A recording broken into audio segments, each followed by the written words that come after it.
วนให้คิดอนิจจังทุกสิ่งไม่ยั่งยืนจีรังย่อมผุพังตามกาลเวลาจะฝืนให้ยั่งยืนจนสิ้นโลกาอย่าได้หวังดังปรารถนาองค์พระพุทธาท่านตรัสสอนไว้เกิดแล้วคงไม่แคล้วต้องชราแก่อาคราวแก่สมปัญญาทั่วภารามีถมไปเจ็บทุกข์ย่อมเวียนวนมีพ้นใครๆสัตว์โลกล้วนรู้แน่แก่ใจเกิดแก่เจ็บตายหลีกไปไม่พ้นใครหลงคิดหลงติดอัตตาว่าใจแจ้งกมลแม้นใครปลงได้คงสุขล้นชีวิตมีมองมนเกิดมาเป็นคนสมบูรณ์ดับหายเพียงร่างกายไว้ชีวาแต่กุศลผลกรรมทำมาย่อมแปลงค่ากลายเป็นทุนส่งผลให้ทุกคนเวียนวนไม่สูญสุขและทุกข์เป็นไปตามทุนที่พวกคุณได้ก่อทำมา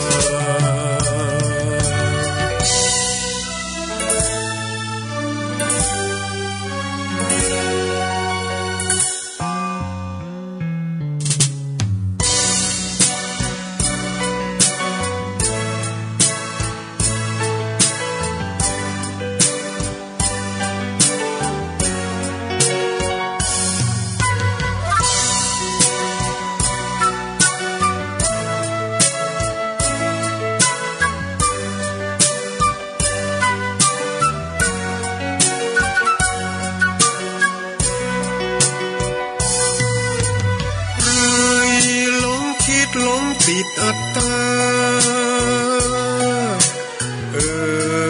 ว่าใจแจ้งกมลแม้นใคร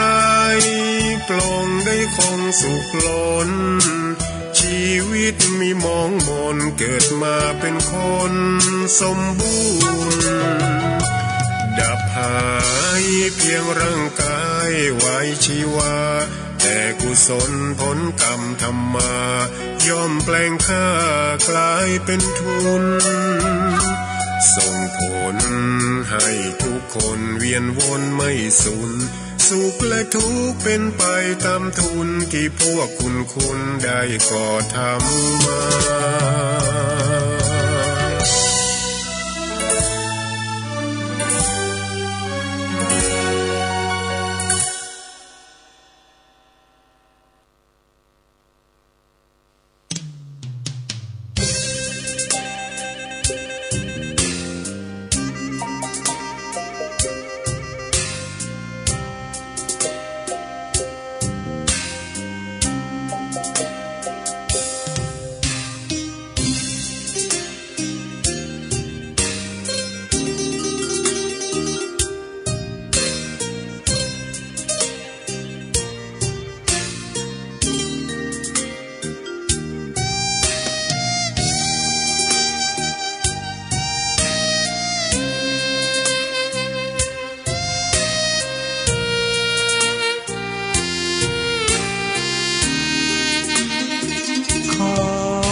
ตำนาน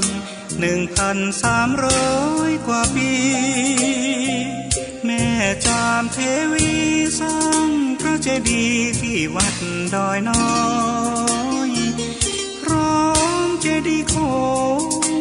อีกองค์เคียงคู่อยู่ดอยสลับก้อนหินใหญ่น้อยร้อยเรียงหน้าอัศจรรย์พระธาตุสีทองแงนมองฝูงพึ่งทำรังช่างมีมนต์ขลังพลังศักดิ์สิทธิ์บนนั้นกล่าวคำไหว้สากราบสักการะคนลุกคนชัน สัมผัสถึงสายสัมพันธ์คงเป็นลูกหลานเคยร่วมสร้างบุญวัดดอยน้อยอยู่กลางยอดดอยโรยต่ออำเภอดอยเหล่าเขตติดต่อป่าสางลำพูนเดินทางปลอดภัยจากเชียงใหม่หรือสายลำพูนยินดีต้อนรับนักบุญมาร่วมสร้างทานบารมีตีสามตีสี่เปิดสถานีฟังตุลุงยองนักเทศเสียงทองชื่อเสียงดังก้องทั่วฟ้าธานีตัวจริงเสียงจริงวัดดอยน้อยแม่จามเทวีต้อนรับญาติโยมที่มีจิตศรัทธามาร่วมสร้างบุญ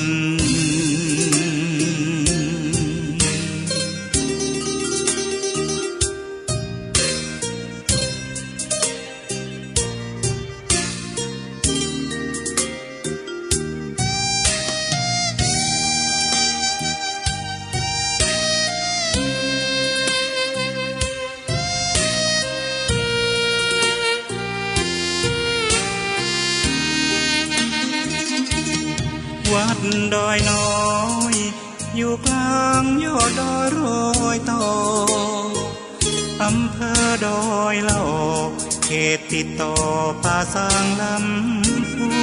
นเดินทางปลอดภัยจากเชียงใหม่หรือสายลำพูนยินดีต้อนรับนักบุญมาร่วมสร้างทานบารมีตีสามตีสี่เปิดสถานีฟังตุลุงยอ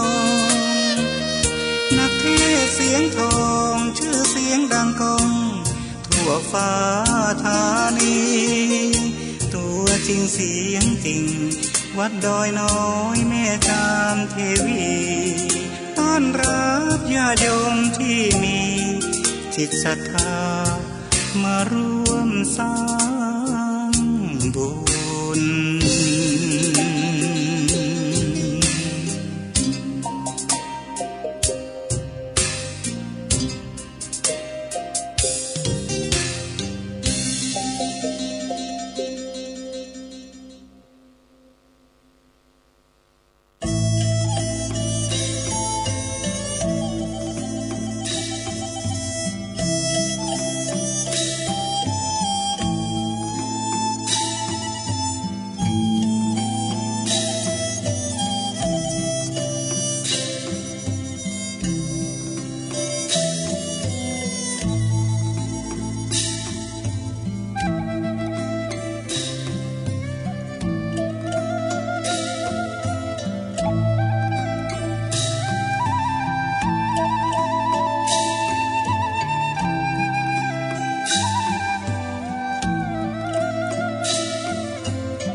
วันนี้รุ่ง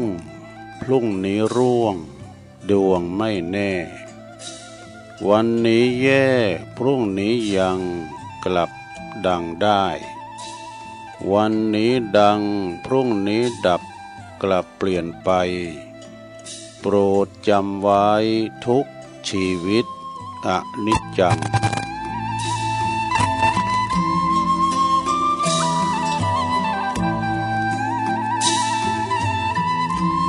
ตื่นเจ้าขึ้นมาก็ยิ้มแย้มแจ่มใสทุกโศกโลกภัยหายไปหมดสิ้นก็ขอความนอบน้อมแด่พระรัตนตรัยอันมีพระพุทธพระธรรมพระสงฆ์เป็นสรณะที่พึ่งกราบแนบไต่ไหวสาถวายความเคารพมายังครูบาอาจารย์ พระมหาเถรานุเถระตันเจ้าคณะพระสังฆาธิการพระภิกษุสามเณรเจ้าจุโตนจุองค์กุวัดวาอารามพร้อมตึงสำนักติภักทรงตุยเจริญปอนมายังบรรดาปออกไม่ออกศรัทธาตันสาธุชนนักศีลนักบุญคุณดีหมู่เฮาเจ้าขาดต่างหลายบ่ว่าจะเป็นปอหลงแม่หลงปอลุงแม่ป่าตั้งปีป่าหน้าเอาอาศรัทธาตินจ้องห้องวัดเท่าแก่หนุ่มกำใจยิงต่างหลายตื่นจื้นขึ้นมาก็มาหมุนเคิงปืดเคิงวิทยุโทรศัพท์เคิงหับยังก็ดีมาฟังรายการสเปเหระปกิณกะขอนลุงไก่แจ้งรายการเสียงธรรมแสงทองรายการเสียงธรรมแสงทองนี่ก็รับผิดชอบดำเนินรายการโดยต้นตัวแห่งอาตมาภาพเก่ากระผมตุลุงนันชัยวัฒนาคเสโนแห่งวัดพระธาตุดอยน้อยตำบลดอยหล่ออำเภอดอยหล่อจังหวัดเชียงใหม่มาปบมาปะกันในยามค่ำคืนบางคุณนั้นเป็นลับไหลอยู่ก็การรับนี่เป็นการพักผ่อนสายตาเนาะที่ดีที่สุดนะพักผ่อนสมองพักผ่อนกายยาเกมกำลังไว้ต่อสู้ในวันรุ่งขึ้นในวันต่อไปแล้วก็บางคนนั้นก็นอนบ่หลับหรือว่าตื่นมาจับก็ดีก็มาฟังรายการตุลุงเนี่ยนะค่ะเวลาประคับประคองให้มันแจ้งนะตุลุงก็ลุกมาเมื่อเจ้าก็เป็นผู้ที่นักค้นคว้านะค้นคว้าหาหลักธรรมที่หันที่นี่พองอันนั้นหน่อยอันนี้หน่อยมานำเสนอศรัทธาญาติโยมได้ฟังแก่งอมแก่เงากันไปเนาะนำเอามรดกธรรมปืนบานล้านนาธรรมสาธโวธรรมบรรยายณโอกาสบัดนี้นะบางทีก็เป็นนิทานธรรมมาในชาดกผ่องคติธรรมที่ครูบาอาจารย์ส่งมาผ่องมานำเสนอศรัทธาญาติโยมเนาะเพื่อเป็นคติเตือนอกเตือนใจจะเป็นความหูทั้งอย่างหนึ่งเนาะที่เราฟังแล้วมันง่ายการฟังเนี่ยมันง่ายมันได้สะกดเนี่ยอ่านนี่ยังว่าได้สะกดอยู่กันว่าฟังนี่เอาหูจดจ่อไปทำการบ่ลอบตอบแต่ไปก็ได้ฟังไปทำการทำงานไปมันก็ยังได้อยู่นะศรัทธาพอการฟังนี่เป็นการง่ายฟังก็โดยดีโดยปัญญาสุสังลัพพติปัญญังฟังโดยดียอมเกิดปัญญาเนาะเปิดยากาจะปัญญาเกิดจากการฟังกันไปก่อนอื่นที่ตุลุงจะเอ่ยไปตั้งคืนบุญแห่งสถานีวิทยุแต่ละคืน6 สถานีตอนเจ้าวันนี้เนาะที่เปิ้นมีบุญต่อโสตประสาทหูเฮาทั้งหลายได้ฟังกันมีเปิ้นก็ไม่ได้ยินนะ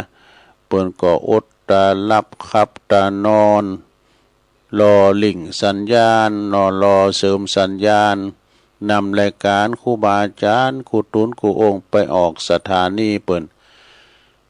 แล้วก็แผ่พายกระจายเสียงไปหือตันผู้ฟังที่อยู่ตั้งบ้านตั้งจองเนาะก็เดี๋ยวจะได้เอ่ยต่อไปตุลุงจะไหวพระสวดมนต์กล่อมกันเน้อเพื่อความเป็นสิริเป็นมังกรเป็นมงคลกับตนกับตัวครอบครัวลูกหลานอยู่เย็นเป็นสุข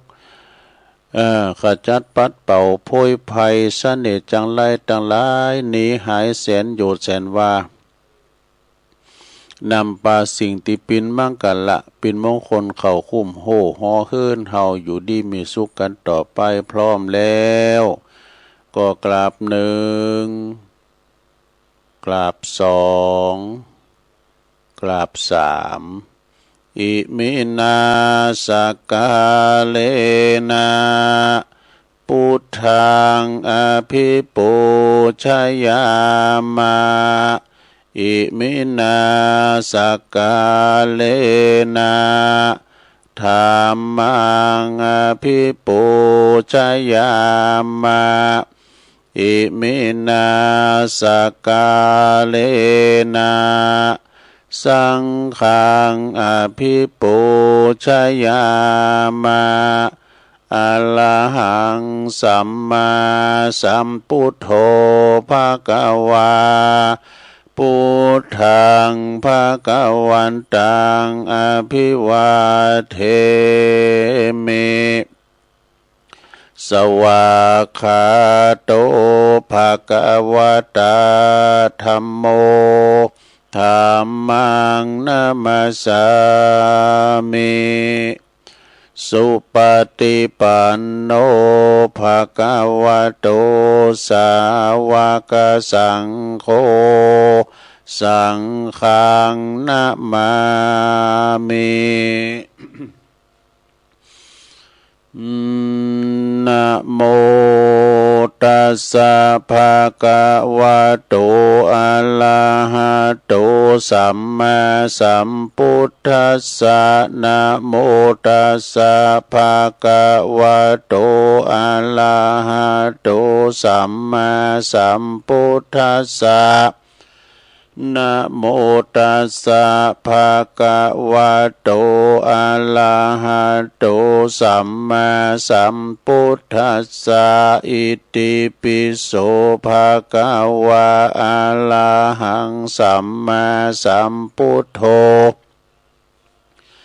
วิจาจารณะสัมปันโนสุขโตโลกวิทูอนุตตโลปุริสธัมมสารทิสัทธาเทวมนุสสานังพุทโธ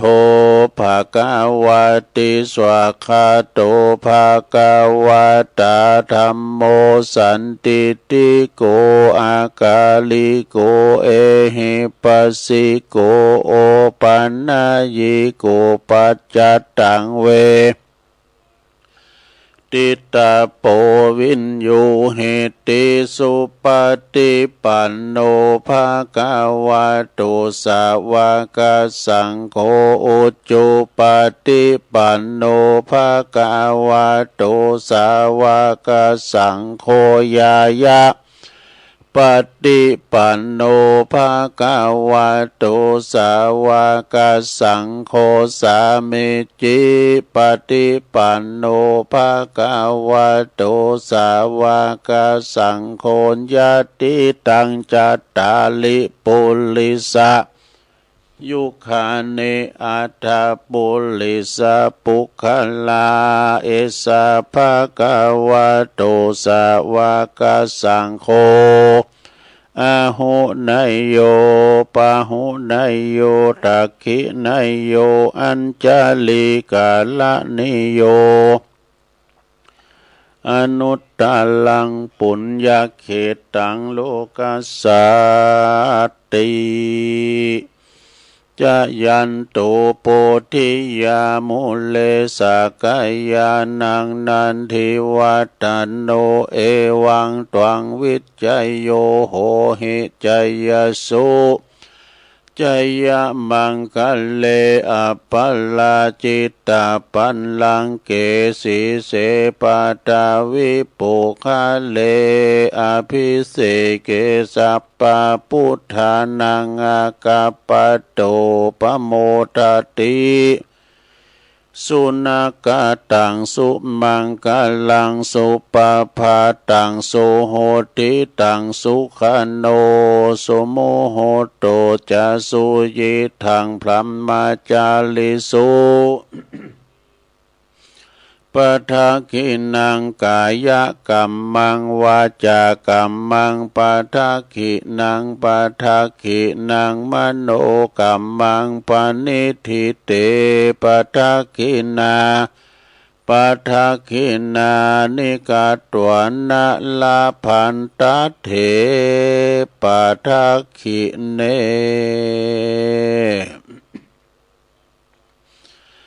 สัพพิติโยวิวัจจันตุสัพพะโลกวินาศตุมาเตภวัตวันตรายโยสุขีติกายุโกภวะอภิวาทนาสิลิสานิจังวุตตาปัจจายโน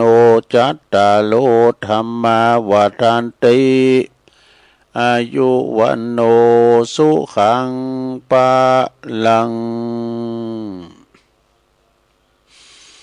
เอาแล้วนอสัทธาญาติโยมตั้งหลายตุลุงก็ปิ้นเก้าปิ้นโหนำสวดมนต์ไปปิ้นตีเรียบร้อยก็ขอคุณพระติตะไหลรัตนะผ่านแผ่วพาแก้วเจ้าตั้ง3ประการเนาะจงโดนบันดาลมาปกป้องคุ้มครองรักษาพระพุทธศาสนาวัดวาอารามคงแก้วทั้ง3มาปกป้องรักษาดูแลยังครูบาอาจารย์ประสงค์องค์สามเณรเจ้าเปิ้นอยู่กับวัดกับว่านอมมาเผยแผ่สัจธรรมคำสอนขององค์บวรสัมมาสัมพุทธเจ้านำมาปิ้นหนอนเนิ่นนาบุญศรัทธาได้มาทำบุญสักการะปูชากราบไหว้ปิ้นเก้าปิ้นกันนำปุกสร้างหางแป้งวัดวาอารามได้มานำจิตนำศรัทธาเข้าวัดเข้าว่าปันศีลปันป้อนนี่ศรัทธาเนาะปหลวงแม่หลวงก็ขอให้มีสุขภาพพลานามัยสมบูรณ์แข็งแรงเด้ออยู่ปิ้นลมโพลมใสของลูกของหลานกันต่อไปตุลุงก็ขอปิ้นกำลังอกกำลังใจอีปออีเมตีเดินเหินไปในตั้งใดบ้าใดก็เอาวิทยุนำธรรมเนี่ยเน้อคำสอนขององค์พระสัมมาสัมพุทธเจ้าปิ้นกูปิ้นกีมกันไปปอบานก็ดีแม่บานก็ดีจะขับรถขับลาออกคุ้มออกโคไปจ่ายกาดไปลีไปที่ไหนก็ตามมีสติก่อนสตาร์ทเน้อรถมันหนักมันหลายเดินตางเขี่ยวขาดปลอดภัยทั้งขาไปทั้งขากลับเด้อเอาละเนาะตอนนี้ไปตัวลุงก็จะได้เอ่ยไปกลางคืนสถานีวิทยุในเครือข่ายที่เปิ้นรับสัญญาณรายการธรรมะภาคภาษายองส่งเวลาตั้งแต่ตี 3 ถึง 5 โมงดังต่อไปนี้เด้อขอขอบคุณสถานีวิทยุคลื่นพระพุทธศาสนาการศึกษาและวัฒนธรรมของวัดไฟหินเนอตำบลสุเทพอำเภอเมืองเชียงใหม่ FM 104.50 เมกะเฮิรตซ์โดยเมตตาบารมีธรรมอาจารย์ท่านพระครูสมุวิสุวัฒน์วรกิจโจเปิ้นก็ลิงสัญญาณไปแล้วองค์ขลุงในเมืองก็ฟังครอบคลุมกันโมดเนอขอบคุณสถานีวิทยุคณะสงฆ์อำเภอฝางตั้งอยู่ที่วัดพระพุทธบาทอุดมน้ำบ่อสาวา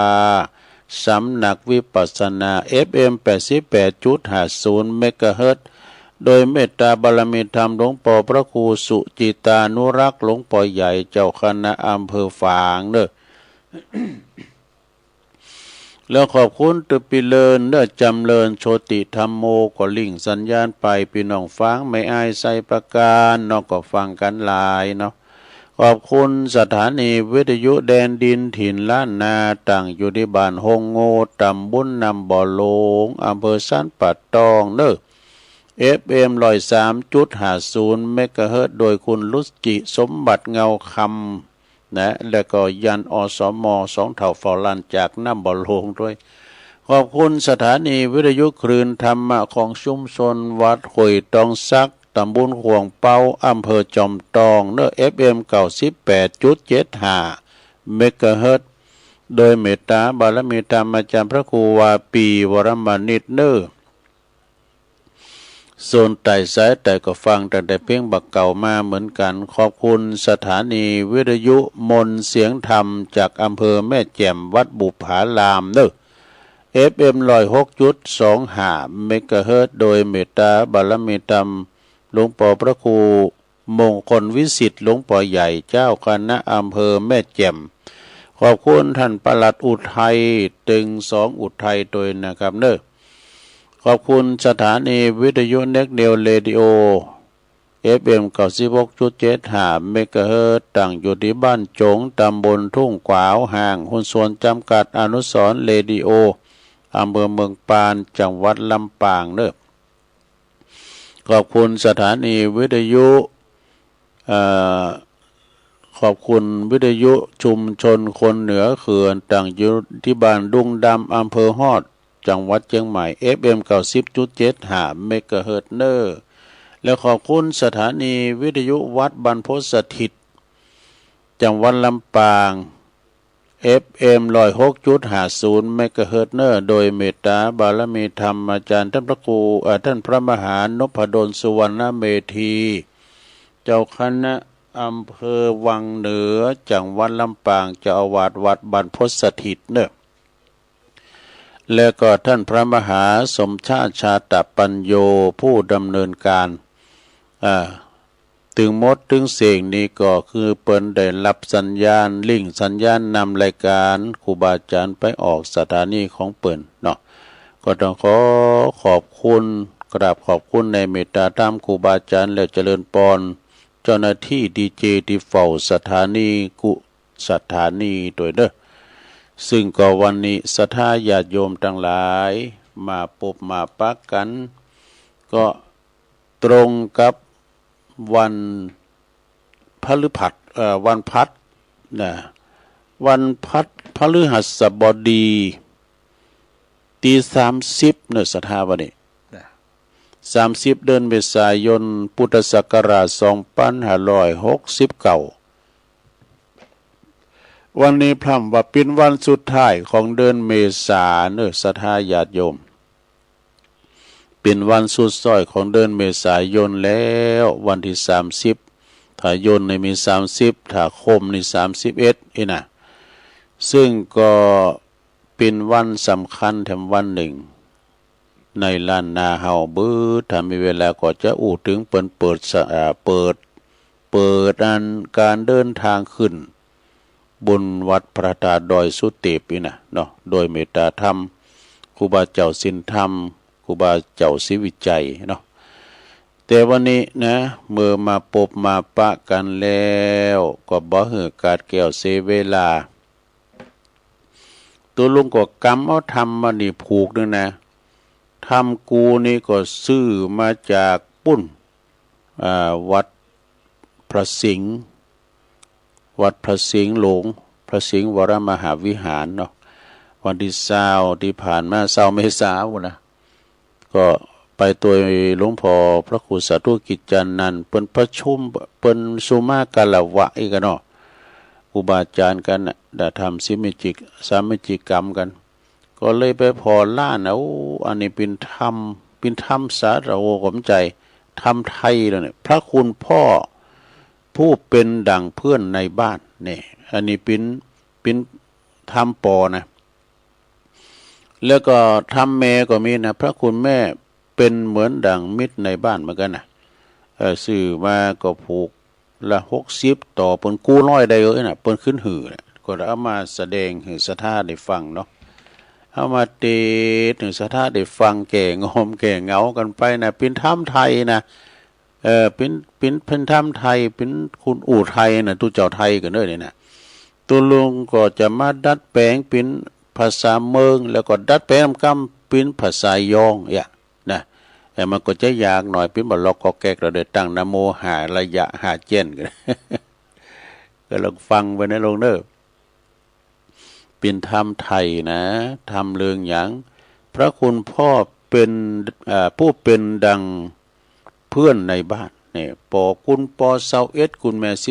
12อันนี้เอาคุณปอก่อน21แล้ววันพุกนี่จะเอาคุณแม่12มาติดเนี่ยมันเป็นทำกูกันน่ะทำกู กูปอกับแม่นะพึงลูกพึงปฏิบัติอย่างได้กับปอกับแม่นิมิตตังสาธุรูปนังเอาฟังธรรมเกินตัวไปอุยาวจะตั้งนะโมหาเจนกันเนอลงเนอนะโมตัสสะภะคะวะโตอะระหะโตสัมมาสัมพุทธัสสะนะโมตัสสะภะคะวะโตอะระหะโตสัมมาสัมพุทธัสสะนะโมตัสสะภะคะวะโตอะระหะโตสัมมาสัมพุทธัสสะ อาหุนายาจะปุตตานันติณโอกาสบัดนี้อาตมาภาพก็จักได้แสดงพระธรรมเทศนาในปิตุคุณกาถาพรรณนาวาด้วยเลิงพระคุณของปิตาหรือว่าบิดาปอเฮานี่ที่องค์สมเด็จพระสัมมาสัมพุทธเจ้าได้พรรณนาพระคุณตันไว้อย่างมากมายมีนัยเป็นประการต่างๆอย่างในการแสดงธรรมวันนี้ก็ได้ยกเอาพระคุณของพ่อว่าเป็นผู้ตีบุตรธิดาควรคือความคำนับนะคือความคำนับเคารพเนี่ยดังจักวิสัชนา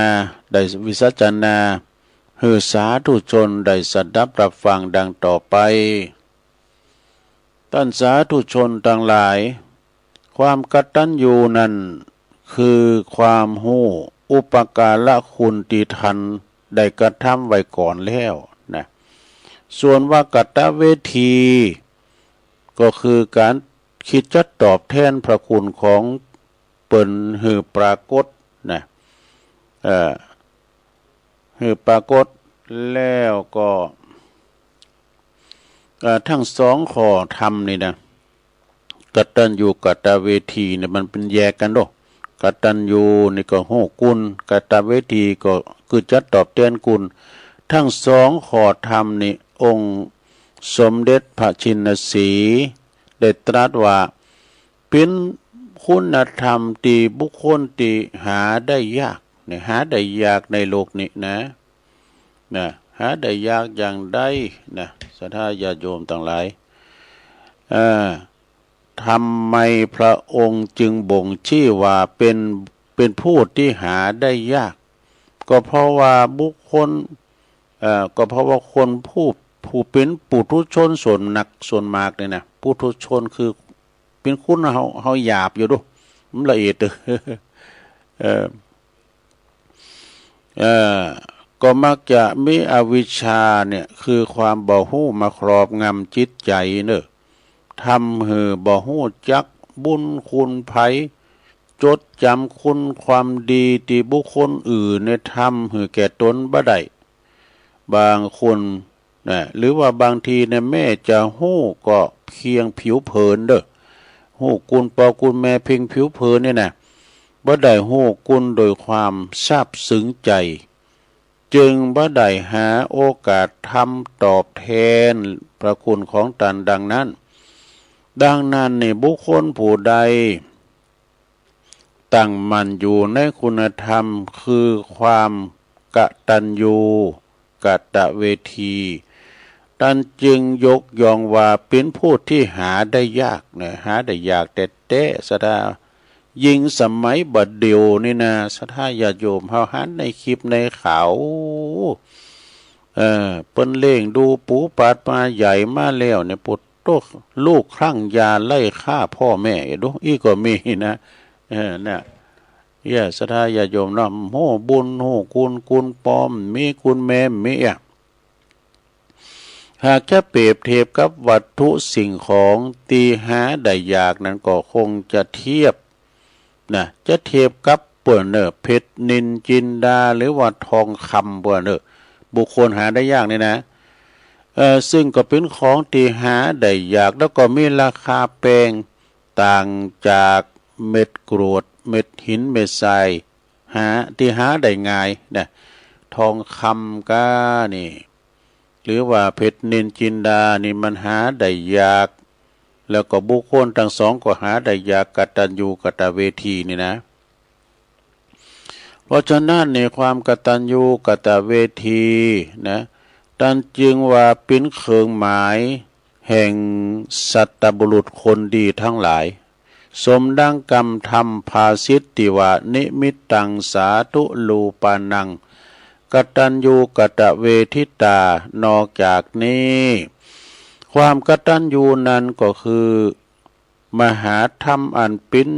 หลักฐานแห่งความเป็นมนุษย์นะเป็นมนุษย์เปรียบประดุจพื้นปฐพีนะพื้นดินเนี่ยรองรับขุนเขานี่แผ่นดินเนี่ยนะรองรับขุนเขาแล้วก็พฤกษานาพันธุ์หมดนะหากไล่ซึ่งพื้นดินแล้วใส่ต้นไม้ก็ยอมบ่อาจจะยังลากชูยอดชันได้นะคนเฮาก็เช่นเดียวกันเนอะหากไล่ความกตัญญูชีวิตก็ยอมหาความเจริญดีถาวรบ่ได้ฉะนั้นสมดังกรรมประพันติวาเด้อเพิ่นประพันธ์ว่าเชื่อได้โอ้อันนี้เป็นคำก่อนกันเนี่ยลองอ่านหรือฟังบ่เด้ออ่านว่าคนกตัญญูรู้นึกคิดมีเข็มทิศนำทางสว่างไสวดุจน้ำรินรสชโลมดุจน้ำรินรสชโลมใจชุบชีวิตสดใสให้งอกงามต่างคนสามอกตัญญูผู้ลืมรากหากพืชเหมือนพืชพรากจากดินสิ้นเกื้อหนุนหลงลืมตนลืมทางที่เป็นบุญใจว้าวุ่นมืดบอดตลอดกาลเพิ่นลิขิตเขียนไว้นะสดาท่านทั้งหลายมีพระพุทธภาษิตบทหนึ่งใจความว่ามาตาปิตังสเกคะเลมานดานี่เป็นมิตรในเรือนตนเนี่ยมารดาเป็นมิตรในเรือนตนพุทธศาสนสุภาษิตบทนี้แม้นว่าจะกล่าวแค่ชื่อมารดาเนี่ยจะกล่าวแค่ชื่อมารดาคือแม่นี่นะแต่ว่าโดยความหมายที่แท้จริงแล้วนั้นท่านหมายร่วมไปถึงบิดานะบิดาโดยตัวคือปอตัวเพราะว่าถ้าหากว่าทั้งปอแล้วก็แม่นี่บ่รวมกันจวยกันแล้วนั้นก็ย่อมบ่มีวันตีตัวของเฮาจะเกิดมาลืมตาดูโลกนี่ได้เป็นแน่นอนเนี่ย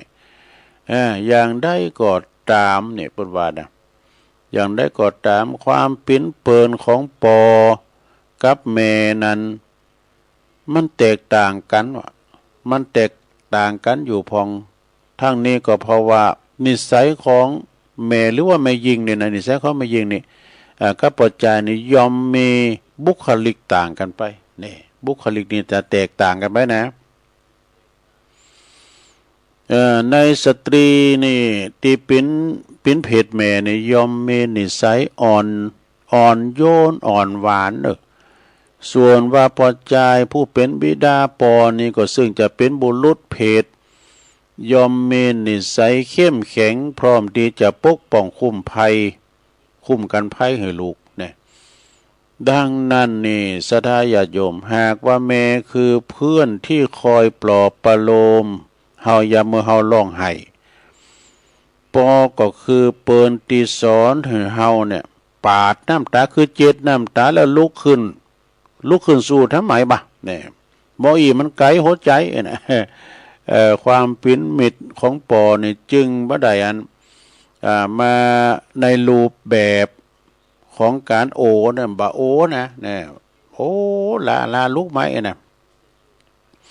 แต่มาในรูปแบบ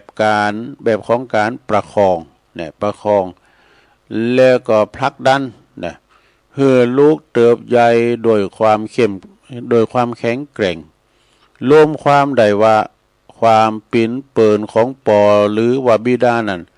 สามารถเปรียบเทียบกันได้กับสิ่งเหล่านี้ก็คือเนอะโอ้เปิ้นมีปิ้นขอเนอะนะมีปิ้นขอนะความเข้มแข็งนะข้อที่หนึ่งเปือนผู้เป็นกำแพงเล็กเนี่ยปอในปิ้นเปือนผู้เป็นกำแพงเล็กนะยามวิกฤตหันน้ำใจยามมีภัยจะหันหลังหันหลังปอนะหันหลังปอในยามตีชีวิตลาบลื่นเฮาอาจจะมองหันแม่เป็นคุณสำคัญที่สุดก็เพราะว่าความใกล้ชิดเนี่ยความใกล้ชิดแต่ในยามที่ว่าพายุชีวิตนี่นะพัดกันนำไม่เนาะพายุชีวิตมันพัดกันนำบ้านสั่นคลอนหรอเมื่อนั้นเฮาก็จะหันแผ่นหลังของเพินคือปิ้นปอน่ะชื่อว่าปอปิ้นเพินปิ้นปอเฮานี่นะยืนต่างงานบังฝุ่นบังลมอยู่หน้าประตูเนี่ยอุปมาดังแม่ทับหน้าแม่ทับหน้านะในตำราพิชัยสงครามนี่ในตำราพิชัยสงครามนะสดาเปินที่ดีที่สุดก็คือเปินที่ยอมระวังหลังให้กันยอมระวังหลังให้กันแต่ปอปิ้นยิ่งกว่านั้นนะคือปอปิ้นเปินที่ยอมรับกระสุนแทนลูกโดโหปอปิ้นเสมือนกำแพงเมืองตีบ่ได้สร้างจากอิฐหินเนอแต่สร้างจากกระดูกแล้วก็มัดกล้ามที่อ่อนแปลว่าและมัดกล้ามที่อ่อนล้าจากการตรากตรำการทำงานเนี่ยอันนี้เป็นข้อที่หนึ่งนะลงนะต่อไปเป็นข้อที่สองเปินตีผู้สอนให้แกร่งแน่ปิ้นเปินที่สอนให้แกร่งการเขียวเข็นคือความรักที่บ่ต้องปรุงแต่งเนอะความปิ้นเปินของปอนั้นแปลกหนักบางครั้งอาจดูเหมือนคู่ปรับในสายตาเด็กๆเพราะว่าปอมักจะตั้งกฎเกณฑ์ไว้มักจะสั่งให้ทำในสิ่งที่อยากแต่ขอให้โยมเข้าใจว่านั่นคือการเตรียมความพร้อมเพื่อสหายคือลูกนะคือสหายเหือนได้เผชิญกับโลกกว้างได้พบได้เผชิญกับโลกกว้างอุปสรรคดังช่างตีเหล็กแต่อุปสรรคดังช่างตีเหล็กตีจะปิ้นดาบชั้นดีใดต้องผ่านการเผาไฟแล้วก็ถูกค้อนตุบตีซ้ำซักปอก็คือช่างตีเหล็กคนนั้นนี่ปอบ่ได้ดุด่าเพราะสะใจแต่ปอฮู้ว่าโลกข้างหน้าเนี่ยมันโหดร้ายกว่าในบ้านหากว่าปอบ่สอนให้ลูกฮู้จักความลำบากเสียตั้งแต่วันนี้นะวันหน้าวันตาลูกจะเอาตัวรอดได้หรือไม่แล้ววันหน้าวันตาแล้วลูกจะเอาตัวรอดบ่ได้ในอีกตัวอย่างหนึ่งเนอะยามลูกหกล้มก็ทำไมครับว่าตาวลูกตาวเนาะปอก็จะปิ้นมิดแท้อาจจะรีบอาจจะบ่รีบเข้าไปอุ้มนะบ บ่เหมือนเมได้บ่ได้เฝ้าไปอุ้มนี่แต่ปอจะยืนพอโดยสายตาตีหื้อกำลังใจแล้วก็บอกว่าลุกขึ้นไหมลุกขึ้นคนเดียวนะลุกขึ้นคนเดียวนะลูกนะแค่นี้ไก่หัวใจบ่นี่จะว่าอีนะแค่นี้ไก่หัวใจกำอูนี่บ่ได้ใจดำเนอะแต่มันคือการปลูกฝังความเชื่อมั่นความเชื่อมั่นว่าลูกทำได้ปอกำลังสอนวิชาที่สำคัญที่สุดในชีวิตคือวิชาพึ่งตัวเองเนี่ยการพึ่งตัวเองคือวิชาการพึ่งพาตัวเองซึ่งเป็นสมบัติที่ล้ำค่ากว่าเงินทองมหาศาลนี่นะอันนี้เป็นข้อที่สองต่อไปเป็นข้อที่สามนะลุงเนอะข้อที่สามนี่ก็คือปิ้นเปินลมเส้นทางชีวิตเนอะปอจากผู้ชี้นำสู่สหายผู้ร่วมปรึกษาอีนะเมื่อการเวลาผ่านไปจากเด็กน้อยกลายเป็นผู้ใหญ่แล้วเฮาเป็นผู้ใหญ่แล้วจากชายชะกันกลายเป็นชายชราเนี่ยปอเฮาชราแล้วนี่ความสัมพันธ์จะเป็นเพนผ่านสู่ความลึกซึ้งในฐานะตีปรึกษาผู้ผ่านโลกนี่เป็นตีปรึกษาแล้วอีปอจะกลายเป็นเพื่อนที่ฮือคำแนะนำด้วยเหตุโดยผลมากกว่าใช้อารมณ์นำปาเนี่ยอุปมาดังประภาคารเนี่ยประภาคารคืมสังเนี่ยคือประภาคารในท้องทะเลติมมืดมิดแล้วก็ติมไปด้วยโขดหินเด้อประภาคารนี่ก็บ่ได้วิ่งไปหาเฮอนะประภาคารนี่บ่ได้วิ่งไปหาเฮอแต่ประภาคารนี่ส่งแสงสว่างส่องต่างฮือเฮอทุกลำนะฮือเฮอทุกลำนี่ปอในวัยชราก็เช่นกันท่านก็จะได้ท่านอาจจะบ่ได้ทำงานนักเท่าเดิมแต่สติปัญญาและก็ประสบการณ์ของท่านนี่นะคือแสงสว่างที่จะช่วยให้ลูกบ่หลงทางในวังวนของกิเลสและปัญหาเนอะเช่นในเวลาที่ลูกเผชิญกับวิกฤตการงานหรือการตัดสินใจข้างใหญ่ในชีวิตการดีนังปรับถูกกับปอเพียงครู่เดียวนะปออาจจะแค่ตบไหลเบาๆแล้วก็ว่าปอเคยผ่านนักกว่าลูกมานักแล้วนะโอ้หมออีนั่นล่ะเอ้ยนะอีปอเคยผ่านมาแล้วปวดโอ้แบกหนอคำด้อยปอตัวบาปอดันนะเพียงเดี๋ยวนี้ก็เดี๋ยวมันก็ผ่านไปบ่ไม่เนี่ยกำอูสั้นๆเนี่ยจากเปินคนนี้มีน้ำหนักมากกว่าคำปลอบโยนของคนทั้งโลกดูเนี่ยคำปอคำเดียวนะเพราะมันออกมาจากชายที่พิสูจน์ในเฮาหันทั้งชีวิตนะเฮาหันมาทั้งชีวิตว่าความอดทนชนะทุกสิ่งเนี่ยท่านทั้งหลายบิดาผู้เป็นดังสหายรุ่นพี่คนนี้ท่านบ่ได้ต้องการคำสรรเสริญที่เลอเลิศซึ่งสิ่งที่ท่านต้องการที่สุดในยามที่เลี้ยวแรงเริ่มถดถอยนั่นก็คือความเกรงใจและเวลาการตีลูกยังคงหันทันเป็นผู้ตีเป็นเพลินตีคู่คิดก็ยอมยังเข้าไปปรึกษาหารือเปิ้นน่ะแม้ว่าเปิ้นจะเฒ่าไปแล้วนะแต่ว่าประสบการณ์เปิ้นหนักไปปรึกษาหารือไหน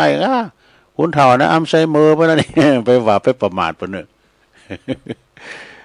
เป็นที่ปรึกษาหารือไป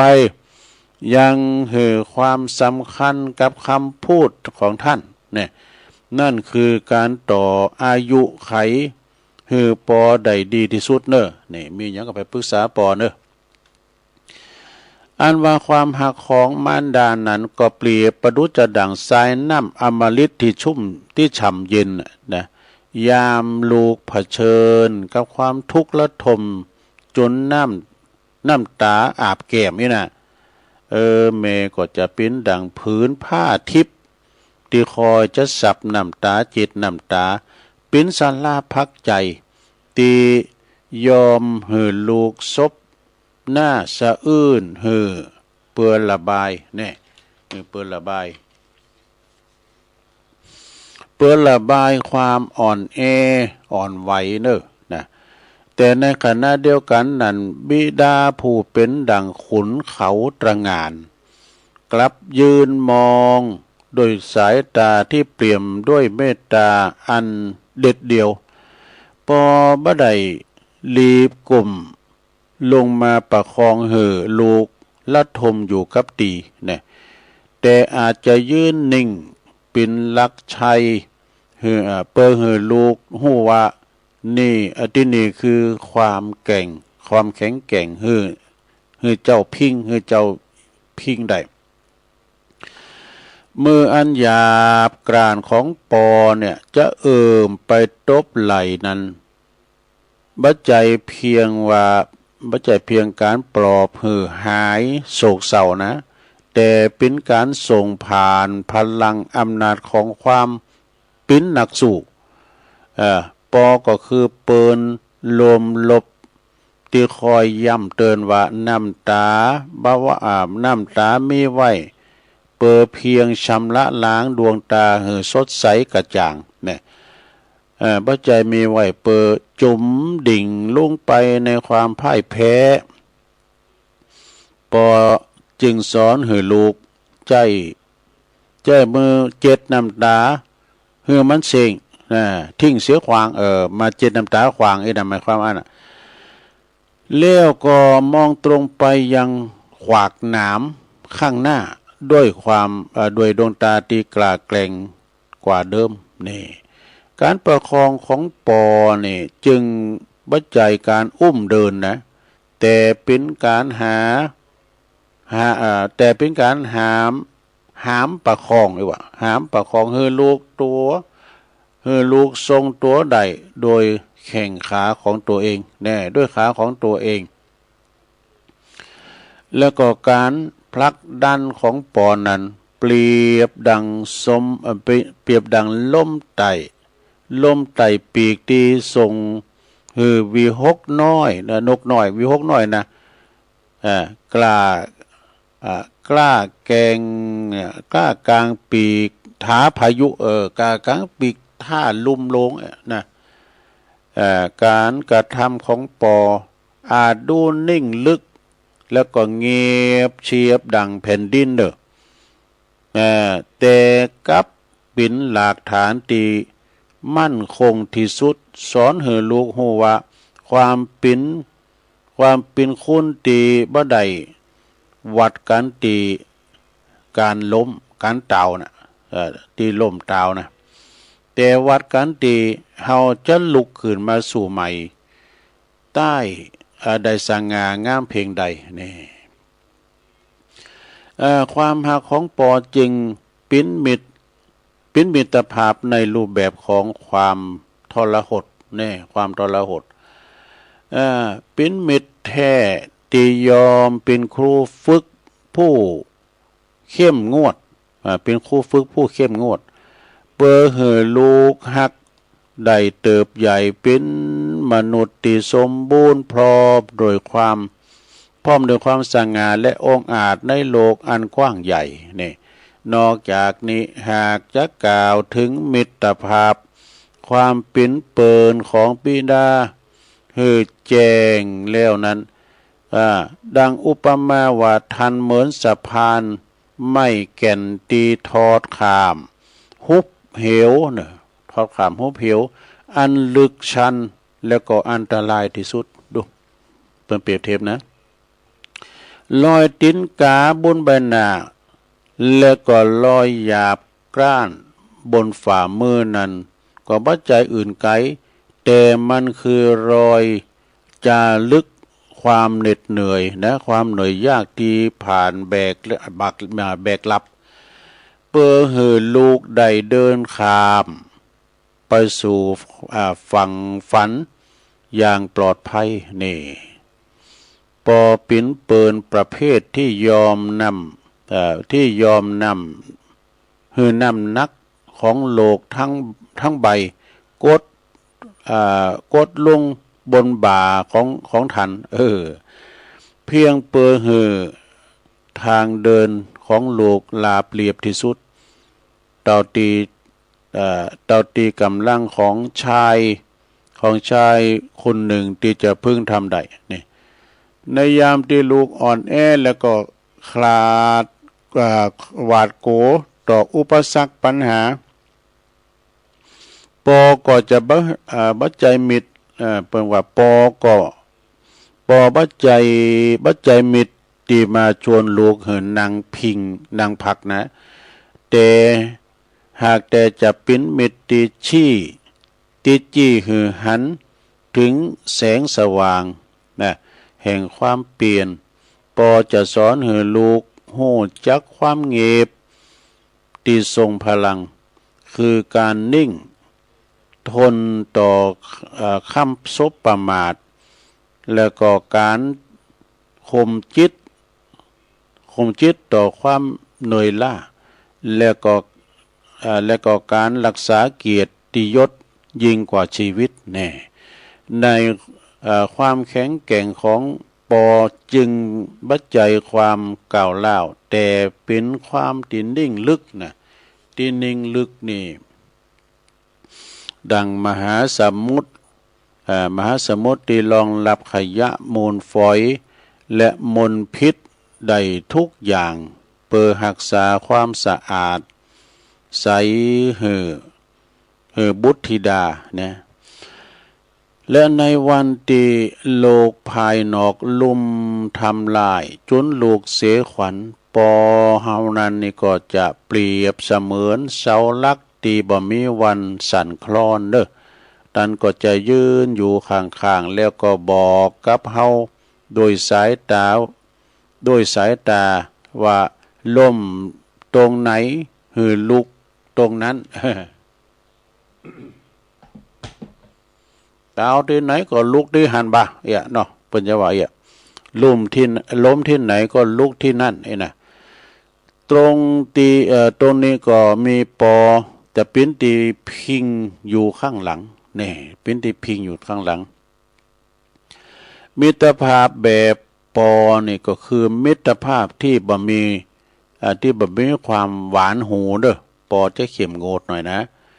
แต่มีความจริงใจและก็นักแน่น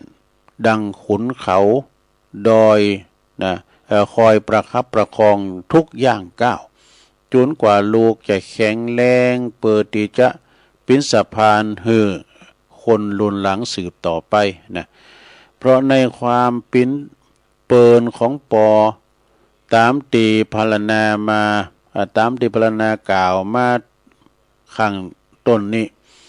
ท่านจึงเป็นผู้ที่ลูกๆทั้งหลายควรที่จะเคารพกราบไหว้สักการะบูชาเด้อสมดังในพระพุทธภาษิตที่ได้ลิขิตไว้ในเป็นนิคิปบทเบื้องต้นนั้นว่าอาหุนายาจะปุตตานังดังนี้เป็นอาทิเปิ้นมีความหมายใจความว่าบิดาเป็นผู้ตีควรคำนับของบุตรดังกรรมประพันธ์คำกลอนปนสอนไว้แหมบทหนึ่งมีคำกรในบทนั่นลงอันพ่อนี้มีบุญพระคุณล้นลูกทุกคน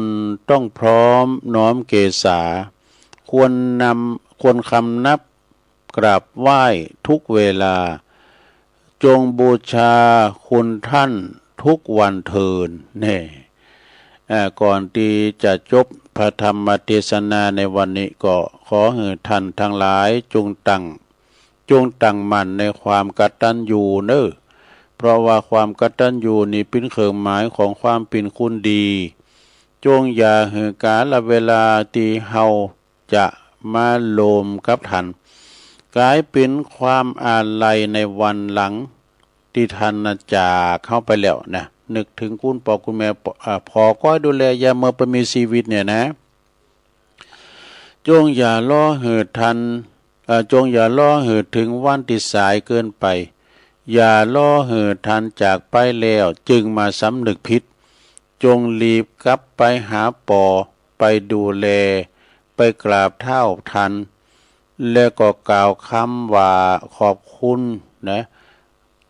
กล่าวคำว่าขอบพระคุณโดยความจริงใจแล้วก็กราบเท้าทันกราบเท้าทันว่าวันนี้คือคือการกราบพรหมนี่กราบพระพรหมนะผู้ให้ชีวิตกราบครูผู้ให้วิชาและกราบพระอรหันต์ผู้ควรแก่การบูชาตีอยู่ไก่ตัวเฮาที่สุดนะก็คือปิตามารดาเนี่ยเด้อเป็นพระเจ้าขินเนาะนะขอให้ความกตัญญูกตเวที จงเป็นปัจจัยนำพาชีวิตของท่านผู้ปฏิบัติเช่นนี้ให้มีความเจริญรุ่งเรืองประสบแต่ความสุขความสวัสดีตลอดไปตราบเท่าถึงซึ่งพระนิพพาน เทศนาปริโยสาเนในอวสานแห่งการแสดงพระธรรมเทศนาโดยอำนาจบุญกุศลที่ทุกท่านได้บำเพ็ญในวันเป็นไปเนาะขอจงเป็นตบะเดชะพบแต่ความสุขความเจริญภายใต้ล่มเงาแห่งบวรพระพุทธศาสนาทุกทิพาราตรีการอาตมาภาพนะรับประทานแสดงพระธรรมเทศนามาโดยประสงค์ขอสมมุติยุติลงคงไว้แต่เพียงเท่านี้เอวังก็มีด้วยประการฉนี้สาธุสาธุสาธุจบลงไปสัทธาญาโยมทั้งหลายพระธรรมเทศนาเนาะพระคุณพ่อผู้เป็นดั่งเพื่อนในบ้านนะก็จบลงไปปินธรรมดีว่าปินธรรมปอเนี่ยพวกเจ้าจะเอาทำแม่มาเนอะซะนะอันนี้ปินธรรมปอนะพวกจะเอาทำแม่มาตีสนาซุบจับเป็นวันศิลตัวพวกนะเดิน8 ปิ้งนะดังนั้นก็วันนี้ก็พอสมควรที่จะได้ยุติการบรรยายแต่ชงเวลาแลก่อนก็เดี๋ยวปะกันในชงเวลาที่2เนาะเอาปอนทำไม่เกินเนอสัพปิติโยวิวาจันตุสัพพะโลโกวินาศตุมาเตภวัตวันตรายโยสุขีติคายุโกภวะอภิวาทนาสีลิสานิจังวุธาปัจจายโนจัตตาโลธรรมาวัตันติอายุวันโนสุขังปะลังพักกำเดียวกันเด้อ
เอาแล้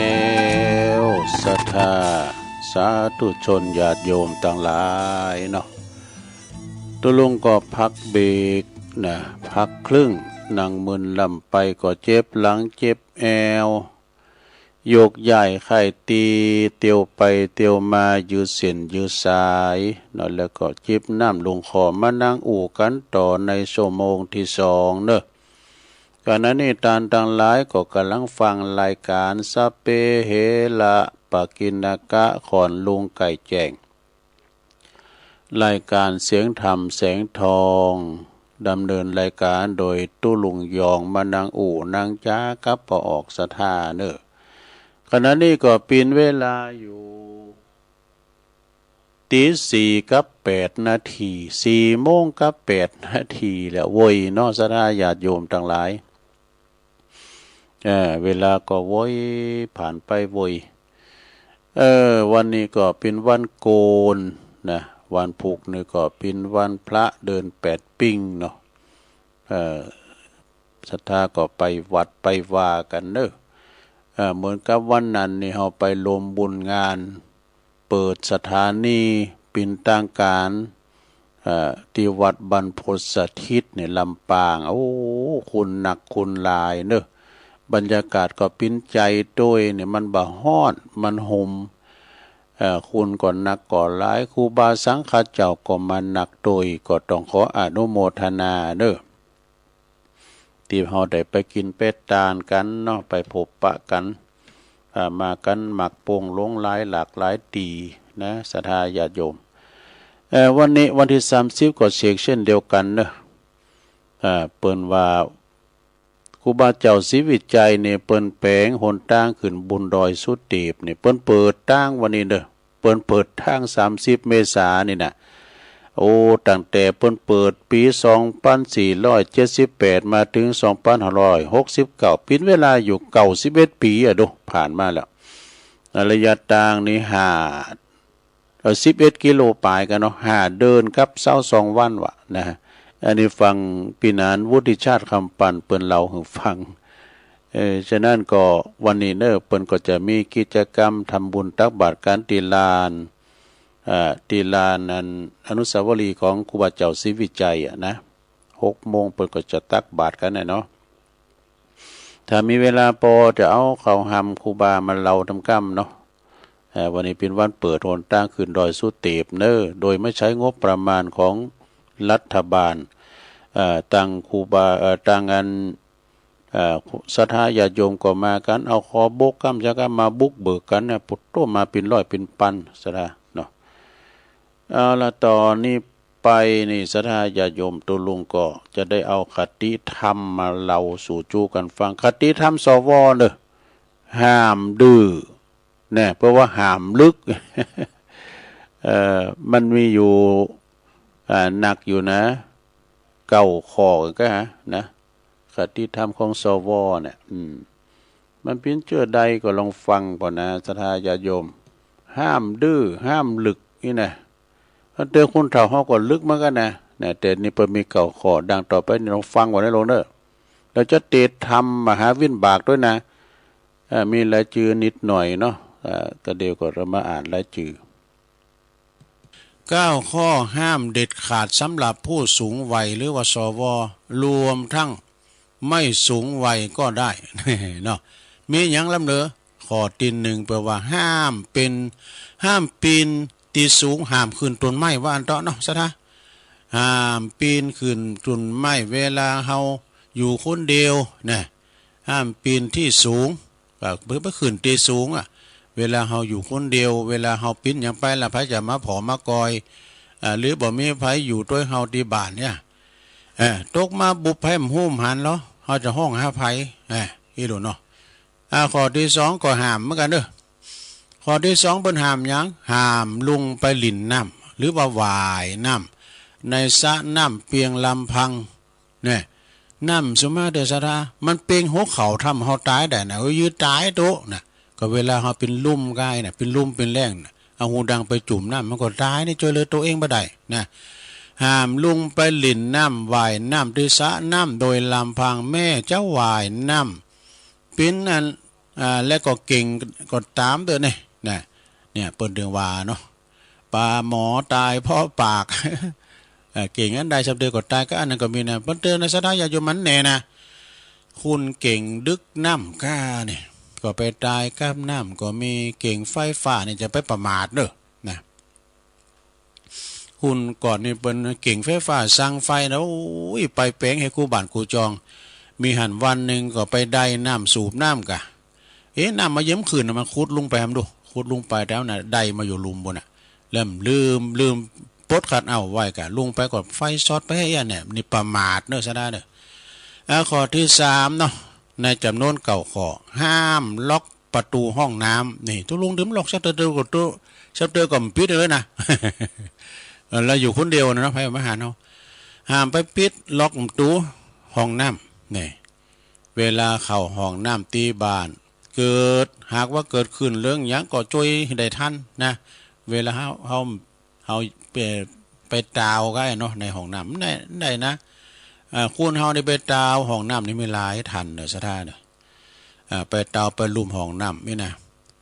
4ห้ามซื้อยามากินเองตามคำแนะนำเนี่ยแปลว่าห้ามซื้อยากินเองตามคำและตามคำแนะนำของไผนะก็บอกฮู้แปลว่าตีบัดใจแพทย์ใจแพทย์ หรือว่าผู้เชี่ยวชาญที่มีความรู้ในด้านแพทย์แผนโบราณจริงๆคุณเกี่ยวข้ามก็ไอ้นอรู้ยานี่ในกินแล้วเน็ตรู้เจ็บหัวเข่าหายเลยดูไอ้น่ะต้องใส่วันละบาท กินแล้วลุกได้ร้อยเหือเนาะกันใจแพทย์ใจหมอไอ้น่ะสถาจะไปห้ามดีจะไปกินมาเขาต้องเขาแล้วนะมันเป็นยาก็ดีกับเสด็จมันแพงหลิดไปเป็นอย่างอื่นแล้วเนาะ ต่อไปเป็นข้อที่5ลงข้อที่5มีอย่างห้ามกินพิสดารกินพิสดารมีหลายอย่างดูจำเตือนสดาหันในสารคดีได้นอนเป็นโตเอาจอมในปากว่าเฮ้ยมันยังกินได้ฮะเป็นว่ารถด่วน ห้ามกินพิสดารเหมือนข้างยังมันแบบเหมือนยำค่ำยาววัยยำหนุ่มยำสาวเนี่ยนะยำหนุ่มยำสาวเนี่ยกินได้กะไฟตองมันแห้งอยู่ดูเนาะกินอันใดก็ตึงเต้านะอันนี้อย่างหน่อยกับโปโต้ก่อนเนี่ยโปโต้เขียวดีโมจักสุ่มจักฝาดโมงเนี่ยโอ้ครบกินขวะคือเขาหน่วยเดียวนะเสียงหมดเ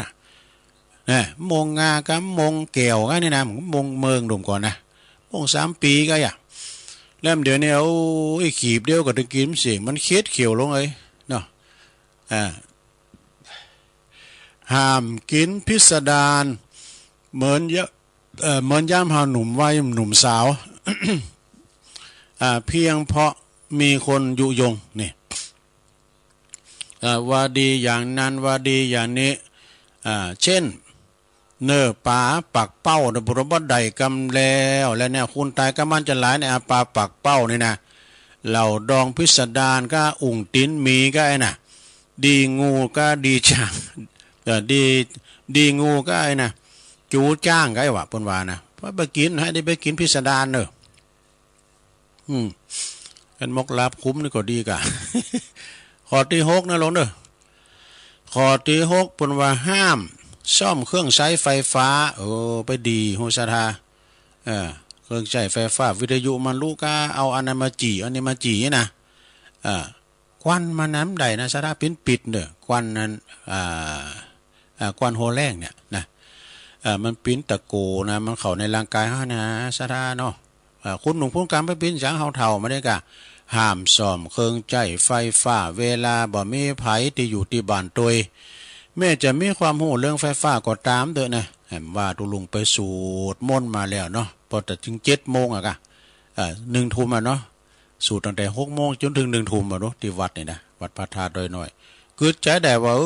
หลอดไฟหันก็บ่ดีหอยนะก็ไปขอหลอดไฟหลวงพ่อมาก็ไปต่อนอบต่อเนี่ย มาเสียบดีเนาะก็เฮาย้ำเฒ่าได้เนาะผมเฒ่าแล้ว46ข้อที่7นะลงเด้อ ข้อที่7ห้ามเปิด ห้ามเปิดบ้านรับคนแปลกหน้าบัดใดกำแล้วสะท่ามเดี๋ยวนี้นะ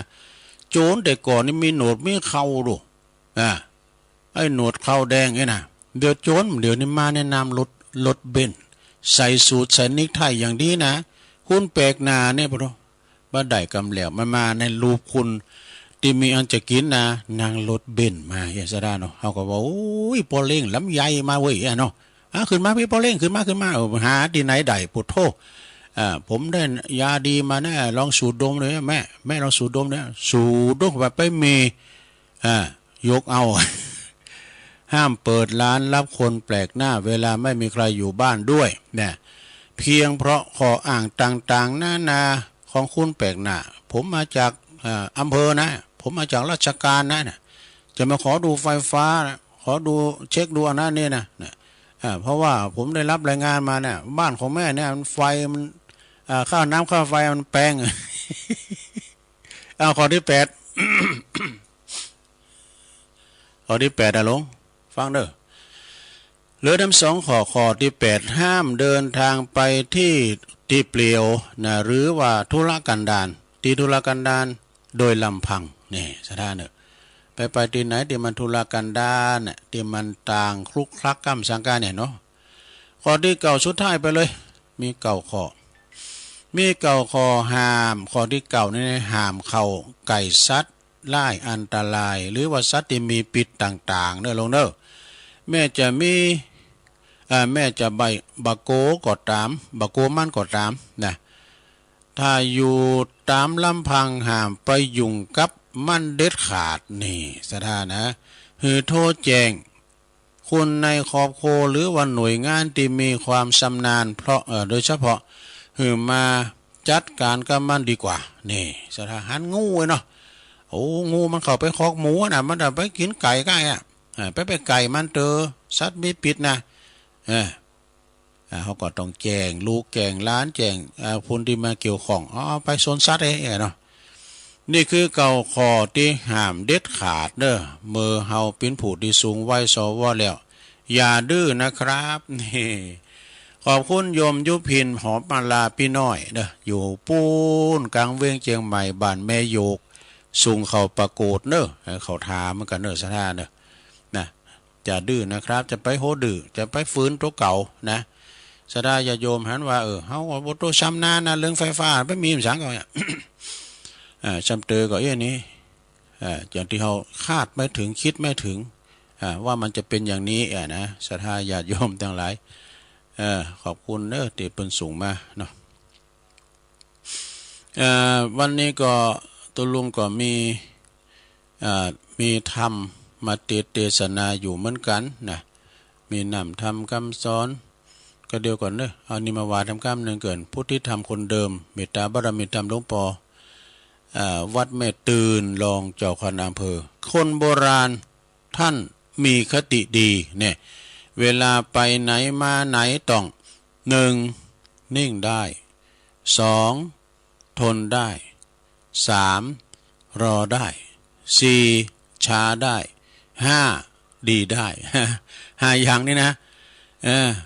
คุณสมัยนี้นิ่งไม่ได้ปากไม่ดีทนไม่ได้อยู่ไม่ได้อีกเนี่ยรอก็ไม่ได้ช้าก็ไม่ได้จึงเอาดีกันไม่ค่อยจะได้เนี่ยซะนะคุณก่อนนิ่งได้รอได้เนี่ยคุณประเดี๋ยวนี้มันหุนหันพันแลนนะมาเตดมาใส่เข่ามาตานวันเกิดตัวลุมต้องปันป้อนมึนเลยแต่ไปเยการอยู่มันรีบเลงเนาะวันนี้วันเกิดนะจะเฝ้าไปหันไปนี่อยู่เนี่ยจึงเอาดีไม่ค่อยได้คุณในสมัยใหม่นะปัจจุบันนี้สิ่งเหล่านี้มีความหมายหมากเนี่ยแต่ทุกคนบอกเคยกึดนะไผตั้งใจทำดีอย่าไปกังวลเรื่องปากคุณเนี่ยมันเป็นธรรมดานะเป็นเราหน้าจ้าขวานเนี่ยโลกธรรมทั้ง8มันมีเหมือนกันหมดศรัทธาเปิ้นซักเซินเฮาก็เปิ้นหาเขาอยู่กันเปิ้นเบื่อหน่ายเฮาเปิ้นก็นินทาเฮานะพระจะมาซักเซินเฮาตลอดเวลาเนาะมันก็มีความเบื่อหน่ายมันก็มีอิ่มนายกายจ้างก็เราขวัญกันพอให้กันเนาะโลกธรรมทั้ง8 เพราะต่อไปเฮาดีขนาดไหนเฮาดีขนาดไหนหากบ่ถูกเพราะว่าหากบ่ถูกกิเลสเขา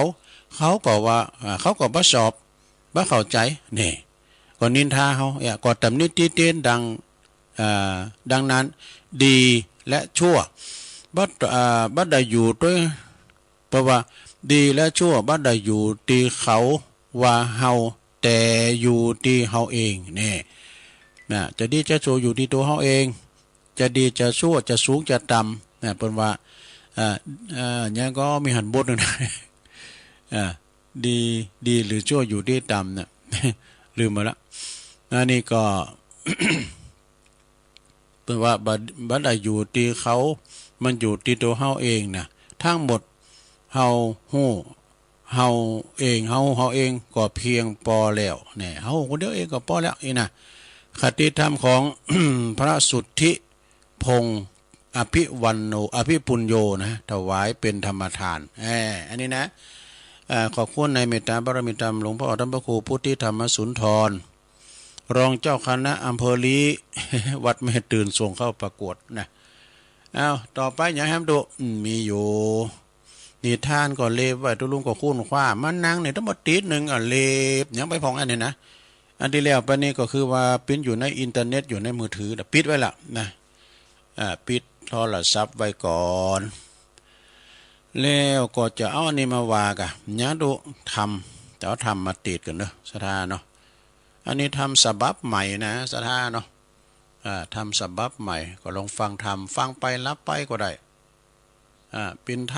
ำมรดกทำปืนเมืองเนอะก็เดียวก็จะมาว่าถึงเจ้าภาพทำเจ้าภาพอินเทอร์เน็ตที่ไปกินแปะตานกันวันนั้นเนาะพี่น้องเมืองฟังพี่น้องลำปางย้ำได้อ่านเด้อลูกเลยทำกรรมหนึ่งเดี๋ยวจะอ่านให้ฟังเด้อเจ้าภาพนะต่อไปฟังธรรมก่อนสาธาตั้งนะโมเลยนะโมตัสสะภะคะวะโตอะระหะโตสัมมาสัมพุทธัสสะเอวัมเมสุตังเอกังสัมมายังพังกวาสวัตติยังวิหารันติเจตวันเนอนาตปินติกัสสะอาลาเมสุตันติอาทิกังตินะนิตานะวัจจานังกรรมมีต้นว่าเอวัมเมสุตังนี้หากเป็นกรรมแห่งมหาอนันตเถรเจ้าอันใดสดับรับฟังมาแต่ข้าอุบแก้วแห่งพระพุทธเจ้าหากกล่าวว่าแล้วแก่อรหันตาจำนวน500 ตนมีอันมีมหากัสสปะเถรเจ้าเป็นเก้าเป็นประธานเมื่อปาธรรมสังขยานาธรรมวันนั้นดังจักวิสัชจันนาไปนานี้เดเตอเอกังสมัยยังมีสมัยกาลคาบหนึ่งพระพุทธกวาอันว่าพระพุทธเจ้า ก็สถิตสำราญอยู่ในป่าเจตวันอารามอันในอนาถปิณฑิกษัตริย์ถวายเป็นทานที่ไกลเมืองสาวัตถีลาจะตานีก็มีแลตินั่นก็ยังมีพรามผู้หนึ่งหากฉลาดด้วยโวหารการว่าพลานท่านลงยานอยู่ที่แห่งใดต่างอ่านมันก็เข้าไปขาไปไว้ถามพระพุทธเจ้าว่าพานลาเตข้าแด่พระสัมมาสัมปัญญะสัพพัญญูยอดซอยอันว่าคนใหญ่น้อยยิ่งใจมีต้นว่าเต้าพญาก็ดีสั่งมีวันนะและก็ชีวิตอันบ่เหมือนกันนะพ่องก็มี รูปร่างวันนะงามรูปผิวพรรณวันนะงามล้วนทวนพ่องก่อบ่มีรูปอันบ่งามดูผังลายพ่องก่อเกิดที่ขกูลเต้าพระยามหาเศรษฐีพ่องก่อมาตุกไล่เข็นใจคนยิงใจหลังพ่องนั่นก็มีอายุมันยืนยาวหาพยาธิโลกาบ่ได้หลังพ่องก็มาเกิดมาก็มาเจ็บป่วยใครมีพยาธิมาเบียดเบียนบ่ขาดหลังพ่องก็มีอายุสั้นปันตายหลังพ่องก็มีก็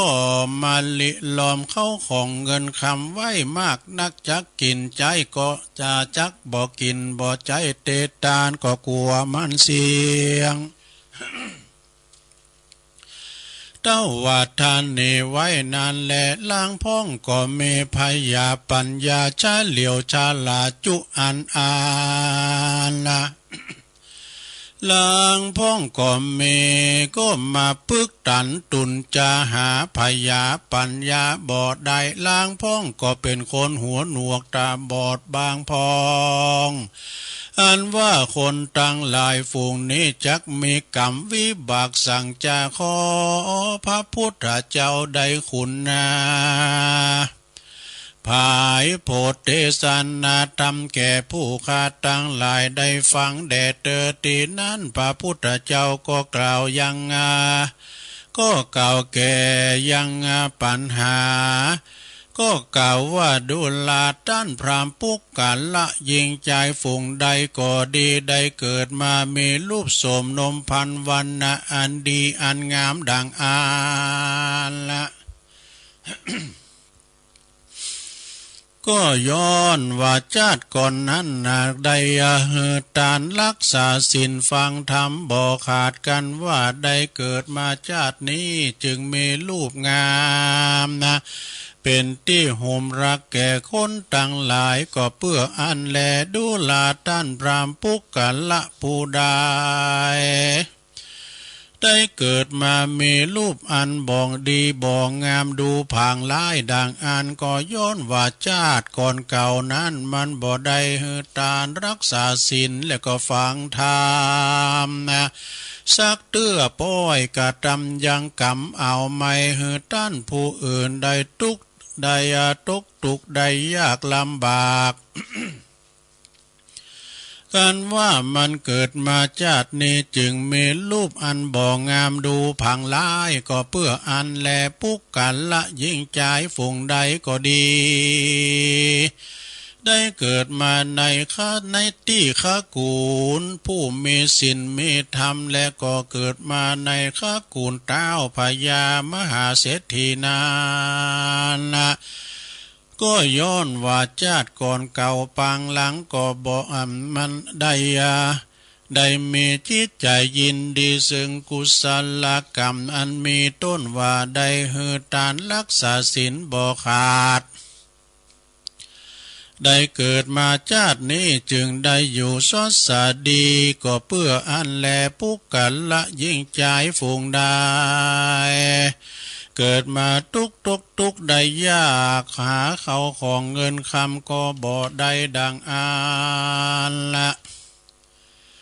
เมื่อชาติก่อนนั้นมีเขาของเงินคำมากนักก็เต้าว่าบ่มีใจท่านนี่ห่มหีบ่หูจักกินจักทานการเกิดมาชาตินี้จึงเป็นคน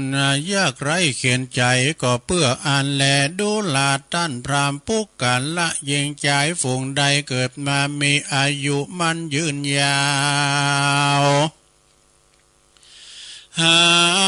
พยาธิโลคาบ่ได้นั่นก็ย้อนว่าชาติก่อนเก่าปางหลังใดมาได้ตานรักษาศีลฟังธรรมบ่ขาดกันว่าได้มาเกิดมาชาตินี้จึงมีอายุมันยืนยาว บ่มีพัญญาที่โลกามาเบียดเบียนสักเตื้อแลผู้กาละยิ่งใจตั้งหลายฝูงได้เกิดมามีพยาธิโลกาบ่ขาดกินยาหลายปากมันก็บ่หายอายุก็มาหมิ่นสันปานตายนั้นแล้วก็ย้อนว่าชาติก่อนเก่าเกิดมาเป็นคนกาตำกรรมอันกายหยาบฮึกนากันว่าได้เกิดมาชาตินี้จึงมีโลกาพยาธิมาเบียดเบียนบ่ขาดมีอายุก็สันปานตายก็เพื่ออันแลปุกกาละยิ่งใจฝูงใดได้เกิดมามีหูตาหนวกบอดนั่นเราก็ย้อนว่าชาติก่อนเก่าปางหลังได้เกิดมาเป็นคนเราก็บ่ฮู้สร้างกุศลกุศลเตตานสักเตื้อแลดูลาตันพรามคนเกิดมาชาตินี้ก็มามีเป็นคนดีเขาคนเกิดมาชาตินี้เป็นคนดีมีเข้าของเงินคำมากนักจักกินก็เสียดายจักดานก็กลัวเขาของวายวอดเสียงนั้นละนั่นเราก็ย้อนว่าชาติก่อนเก่านั้นได้เกิดมาเป็นคนมีเขาของเงินคำมากนักเต้าว่าท่านเนบ่รู้จักกินจักดานได้เอาเขาของเงินคำนั้นไปฝังไว้ที่จอมปลวกใหญ่เมินมาการว่ามันมอลานาได้ตายจากอันเป็นคนก็ได้เอาจิตตนไปเกิดเป็นงูเฝ้าว่าอยู่จูยังจอมปลวกอยู่เมินนานหลายชาติกันกรรมเวรเสียงขาดก็ได้มาเกิดเป็นคนนี้เกิดมาเป็นคนชาตินี้แม่นจักมีเขาของเงินคำสัมปติมากนักหนา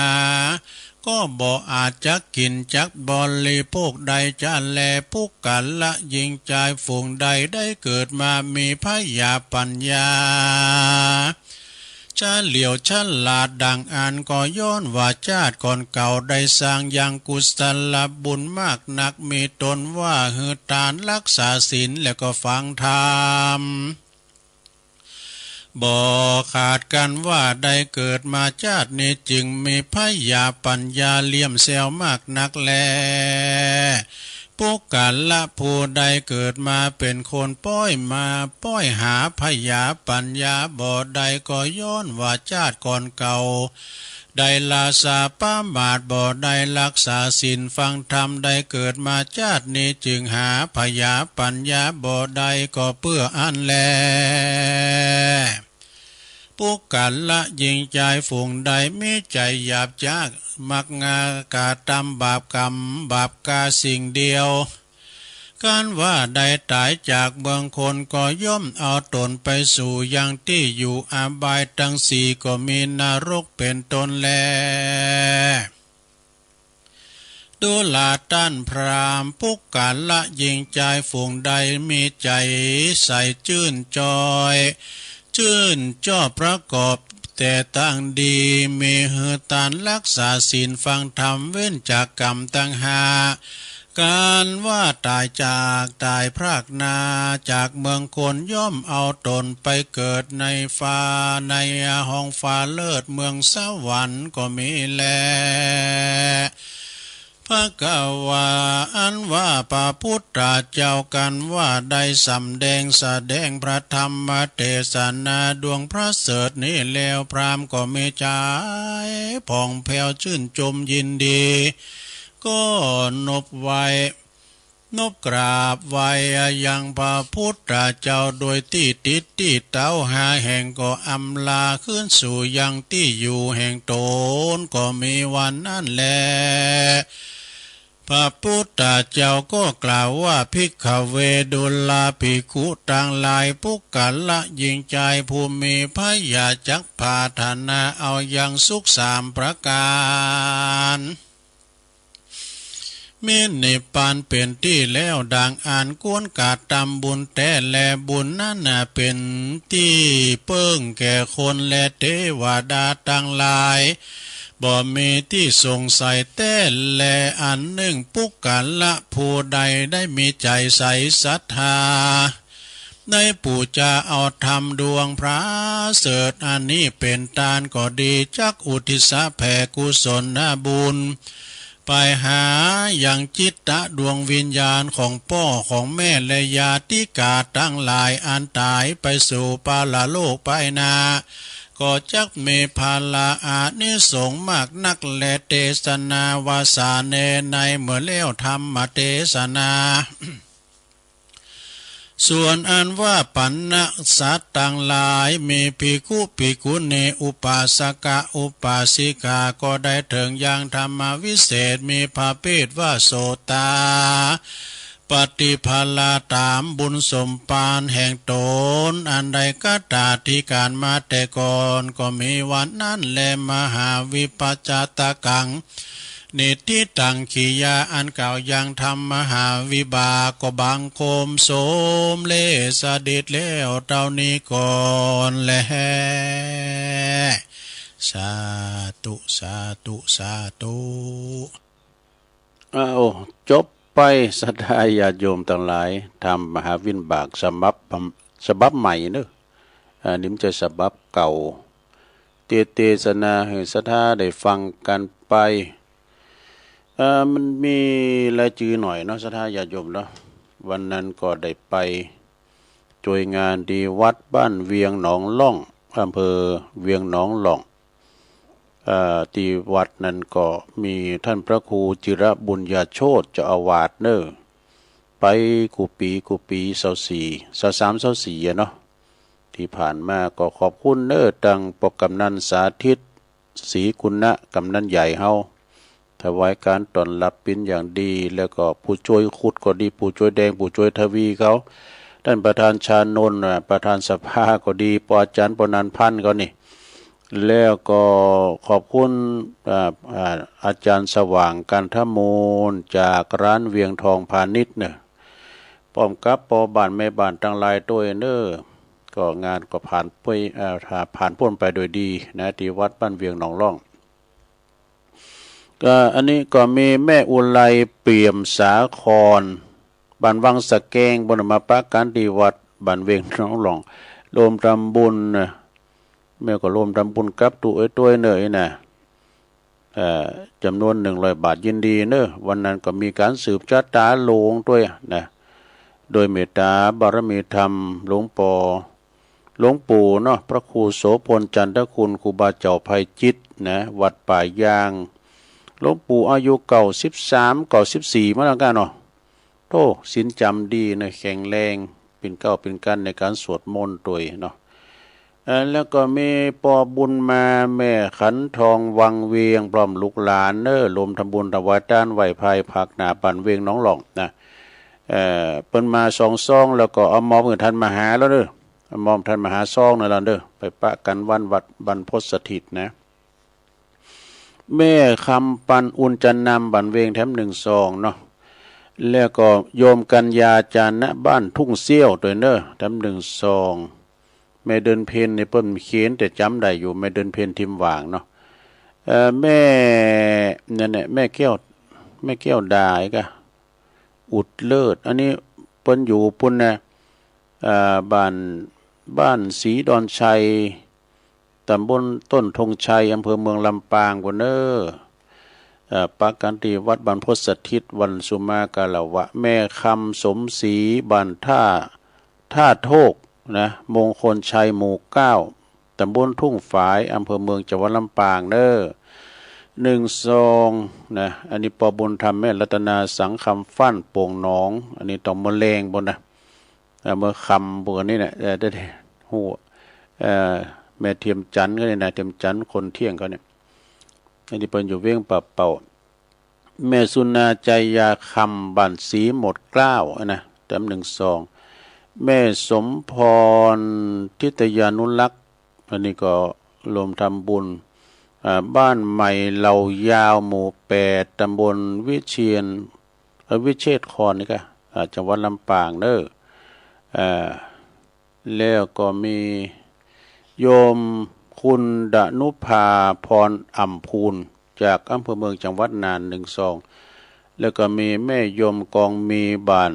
นกล้วยหลวงนะพร้อมครอบครัวน้ำ12เด้อขอบคุณหลายๆเนาะ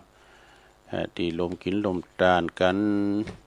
หอมปิ้นกันนำกับไฟอินเทอร์เน็ตตุลุงเอาปอนนี่ก่อนเนาะเอาปอนนี่ก่อนสัพปีติโยวิวาจันตุสัพพะโลโกวินาศตุมาเตภวัตวันตารายโย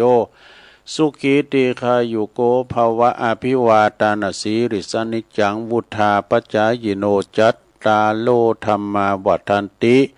อายุวันโนสุขังปะลังเอาละขอบคุณหลายๆเน้อศรัทธาญาติโยมที่โหมกินโหมตานด้วยกันนะจะมีงานใหญ่ก็น้ำหลายตีอยู่เนาะงานที่เปิ้นจะมีมานี่ก็ปุ่นวัดวันที่15พฤษภาเดือนพฤษภานี่นะสายบุญต่างคืนสีขาวเนี่ยเปิ้นจะมีวันที่15พฤษภาทำบุญอายุวัฒนมงคล60ปีของอาจารย์วรรณชัยชยานันโทวัดพุทธศรีคีรีบุญเนอสืบชะตาโลงโดยแล้ววันที่19พฤษภาก็จะหลงอายุวัฒนมงคลหลวงปู่พระครูปฏิภาณธรรมทินครูบาดอยเนอที่วัดพระธาตุม่อนจอมพอและวันที่30พฤษภาอันนี้ก็ทำบุญอายุครบรอบวันเกิด60ปีโดยแล้วก็จะร้องเจ้าคณะตำบลโดยจะร้องผัดหยดโดยในเมตตาธรรมอาจารย์พระครูกัลยาณปราโมทย์เจ้าคณะตำบลโดยหล่อเขต1เนาะวันที่30พฤษภาอันนี้ก็ยังไกลอยู่นะแต่เอาวันนี้วันพุธก็จะมีงานกินงานทานวันนี้ก็วันห่างวันดาแล้วเนอตีวัดประทาดดอยน้อยวันพุธในเดือน8ปิงก็จะมีการ2ทะเลินเนาะชงแรกตอนเจ้าทำบุญตักบาตรนี่ก็จะมีพระสงฆ์20กว่ารูปนี่ครูบาอาจารย์ที่ได้เมตตามาโปรดเมตตารับบาตรแล้วก็มาทำบุญทักษิณานุปทานทำบุญอุทิศแผ่กุศลไปหาบุรพาจารย์ครูบาอาจารย์เนาะแล้วก็ชงกินข้าวง่ายแล้วเนาะกินข้าวน้ำจำข้าวง่ายแล้ว9 โมงปลาย10 โมงนี่ก็พระสงฆ์20กว่ารูปจะได้จำเริญพระพุทธมนต์สืบชะตาโลงเด้อสืบชะตาโลงของคณะศรัทธาญาติโยมโทรไป8 โมงนี่ก็จะได้อังการรัตนาพระบรมสารีริกธาตุอันศักดิ์สิทธิ์สู่หอทรงน้ำเปิดโอกาสให้ศรัทธาญาติโยมได้สละสลงสนน้ำกันเนาะก็จะมาลมกินลมตานกันก็เจิญเด้อที่วัดพระธาตุดอยน้อยวันนี้วันพุธเนาะมาสืบชะตาโลงด้วยกันเด้อใครจะมาเปิดห้องตาลก็ดีก็เจิญก็ได้นะเจ้าเนาะในเมตตาบารมีธรรมหลวงพ่อพระครูสาธุกิจจานันท์หลวงพ่อเจ้าคณะอำเภอดอยหล่อเจ้าอาวาสวัดพระธาตุดอยน้อยพร้อมกับตุลุงเขาเนี่ยและเมตตาธรรมอาจารย์พระครูอภิวัฒนวิกรมรองเจ้าคณะอำเภอซึ่งเป็นลูกศิษย์ของหลวงพ่อพระครูสาธุกิจจานันท์เปิดกอดจะมาไอ้นั่นเนาะที่วัดพระธาตุริปุญใจเด้อวันนี้วันพุธเหมือนกันเด้ออันนั้นเปิดเริ่มมาแต่วันที่25แล้วนะวัดพระธาตุริปุญชัยแล้วก็มีตังสายไต่ก็วัดพุทธนิมิตรนะในเมตตาธรรมหลวงพ่อพระครูอินทยานรังสีตีปรึกษาเจ้าคณะจังหวัดเชียงใหม่เพื่อก็จะมีวันพุธเนี่ยนะตรงกันนะวัดศพเตี้ยโดยนะโอ้หลายตีวันที่1เนี่ยนะวันที่1วันพุธเนี่ยนะวันเดือน8ปิงแล้วก็วันที่3ที่4พฤษภานี่ที่วัดสันไขยอมอำเภอดอยหล่อนี่เนอะเปิ้นก็จะมีงานทรงน้ำพระธาตุในเมตตาธรรมพระอธิการแจ้งสุทธิจิตโตนะมีมหรสพโดย1 พฤษภานี่เป็นวันแรงงานแห่งชาติโดยเนอะ 1 พฤษภาวันเดือน8เป้งนี่ก็ที่วัดพระธาตุดอยน้อยสปุงโลงด้วยกันเนาะวัดสปุงโลงด้วยกันเปิ้นจังมีนะศพเตี้ยแล้วก็พุทธนิมิตต่อจากหันก็วันที่9ที่10พฤษภาก็ที่วัดสองแควเนอวัดพระพุทธบาทตากผ้าโดยวัดป่าปูโดยโหหลายตีเนอวันนั้นนะ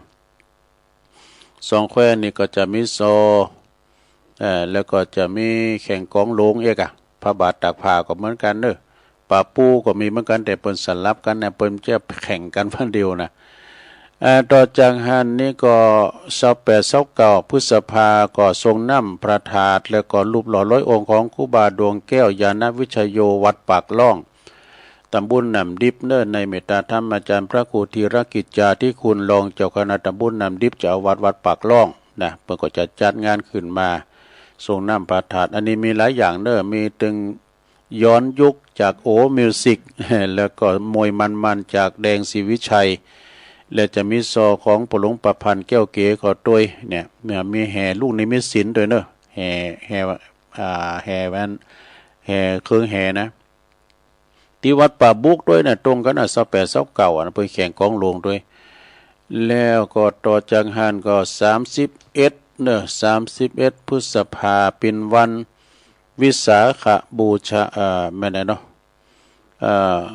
31โหอันนี้พฤษภานี่ปุณกะที่วัดอรุณวิทยาวาสห้วยปันจอยเนี่ยวันเดือนเก่าปิงบุกันเนี่ยเนาะเดือนเก่าปิงบุกะแล้วก็วันที่2 พฤษภาคมพุกมือเนี่ยเด้อเปิ้นจะทำบุญครบรอบวันมรณภาพ1 ปีของอาจารย์พระมหาวิษณุจารุธรรมโมเปิ้นจะทำบุญตั้งแต่9 โมงเป็นต้นไปเด้อไปกินแปะตาลกันเด้อครบรอบ1 ปีแล้วก็เหมือนวันที่2เหมือนกันนะวันเสาร์นะที่วัดป่าไผ่บ่อทองในเมตตาธรรมอาจารย์ท่านพระครูสมเพชรปัญญาโนพร้อมกับเด็กคณะศรัทธาเพื่อจะทำบุญ50 วันก็เนาะ50 วันของหลวงพ่อพระครูพุทธิธรรมรักษ์นะอันนี้จะได้ก็ลงไปกินไปตานไปรวมบุญกุศลกันเด้ออันนี้เอาไว้ได้อีกก่อนเนาะเวลามันหนีบมาเฮ้ยก็เดี๋ยวจะตักตังลายกันเด้อศรัทธาญาติโยมทั้งหลายข่าวสารงานบุญความจริงก็มีหนักมีหลายนะสัปเตก็บัดเต้าบัดแต้นพองก็ขออภัยกับพี่น้องศรัทธาญาติโยมครูบาอาจารย์ด้วยที่เปิ้นได้ฝากประกาศมาก็ดีวันพุกก็ค่อยว่าทำกรรมเนี่ยวันนี้เวลามันหนีบมาได้แล้วก็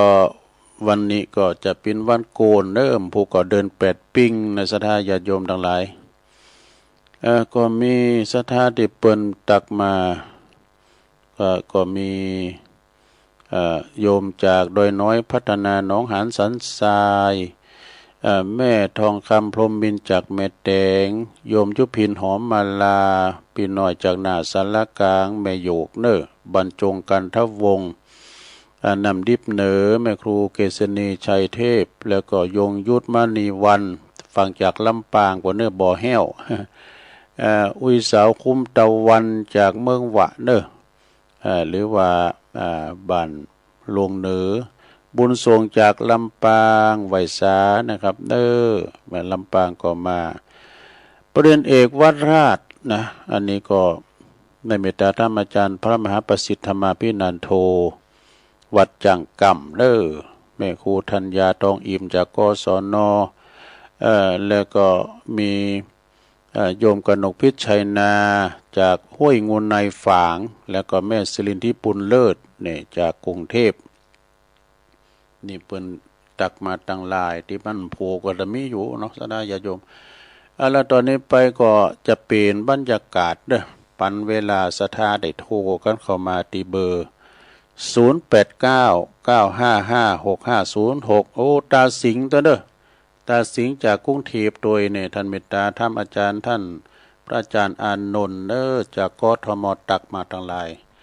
เจริญปอนเจ้าไหว้สาเจ้าต่อวันนั้นนะเจ้าครูบา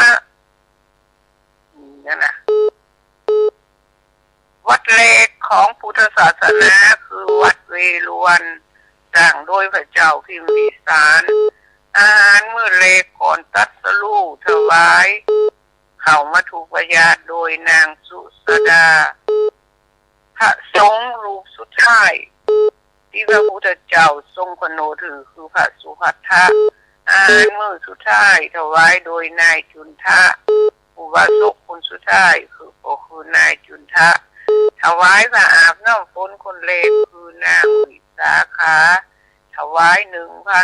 1,250 ที่วัดบุพาราม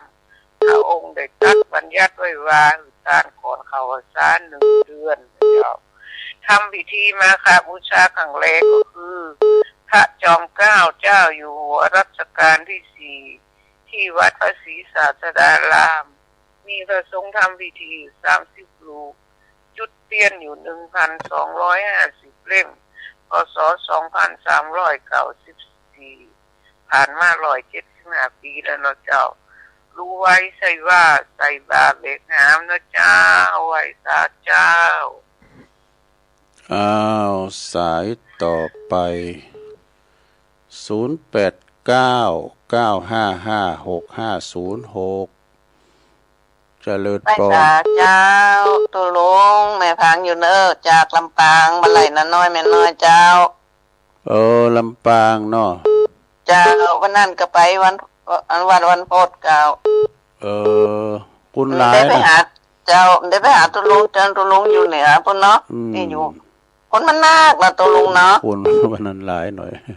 คนหนักคนหลายแต่ก็เย็นอยู่ฝนมันก็บัดแดดเนาะบรรยากาศปิ้นใจหน่อยมันพอห่อนมันเพราะว่ามันบดอ่ะเจ้ามันบดเจ้ามหาสมศาสตร์ว่าตั้งแต่ตอนเนื้อนี่ฝุ่นตกเลยหรอแต่ที่หาดนี่มันตกเจ้ายินดีเนอเจ้าแม่เป็นกำลังใจเนอตุลุงนะสายต่อไปเจริญปนเจ้ากลับไปศาลเจ้าตุลุงวันนี้ก็มีบุญวันนะตื่นขึ้นมาเลยไหว้พระฟังธรรมกับตุลุงก็เมื่อตี 3มาแล้วเด้อแม่สุกแก้วมันศิลพรสิทธิ์เตี้ยมันโงหลับปูนนะเจ้าตุลุงเจ้า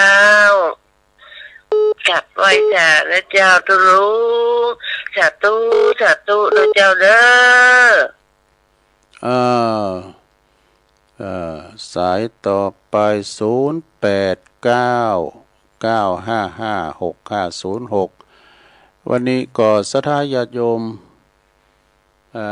เป็นวันห่างวันดาเนาะเจริญปนวัชการครับโอ้ไวยสาครับหลวงพ่อนมัสการครับอากาศแปลกๆอาจารย์หนาวๆร้อนๆเนาะเนี่ยเย็นๆเงี้ยตอนเช้าเนี่ยน่ามันตอนเช้ารู้สึกว่ามันไม่แน่นอนอาจารย์มันอากาศมันไม่แน่นอนเมื่อกี้เนี่ยอาจารย์พูดทำลืมไปเนี่ยผมนึกขึ้นได้แล้วนะอะไรครับสูงต่ำทำตัวดีชั่วตัวทำนี่ตอนอาจารย์นึกไม่ได้ไงผมมีประเมินแล้วเนี่ยวันการก็ใกล้จะหมดเวลาแล้วเขาบอกว่าสูงต่ำอยู่ที่ตัวทำจะต่ำจะสูงก็อยู่ที่เจ้ามืออยู่ที่ทำตัวนั่นแหละนะครับขอบคุณครับอาจารย์ครับเอาละเนาะศรัทธาญาติโยมทั้งหลายเวลาก็หนีบมาก็พุกก็ฟังกันแถมนะวันนี้ก็กระเดียวก็ฟังตุ้นอื่นกันต่อไปตุลุงก็จะได้นำรายการจากลาศรัทธาไปก่อนเนาะศรัทธาพวกเจ้าก็ฟังกันแม่สายเราเจริญปนเจ้ากับไว้จ่าเจ้าตุลุงฟังอยู่นะส่งไลน์ไปกับดึงตักกันด้วยชัดเจนดีเนาะเจ้าฟังตุลุงติดช้ำเจ้าเดี๋ยวขอบคุณนะตุลุงเนอะสาธุก็ตามบัดเต้าบัดเต้นของผู้ก็โทรกันมาแถมเนาะเอานำรายการจากล่าศรัทธาไปก่อนเนาะศรัทธาญาติโยมทั้งหลายฟังลูกอื่นตุ้นอื่นกันต่อไปอยู่ดีมีสุขอายุมั่นขวัญยืนเหมือนกันจุปุจุคนเนอจัตตาโลธรรมาวัฏันติอายุวันโนสุขังปะลัง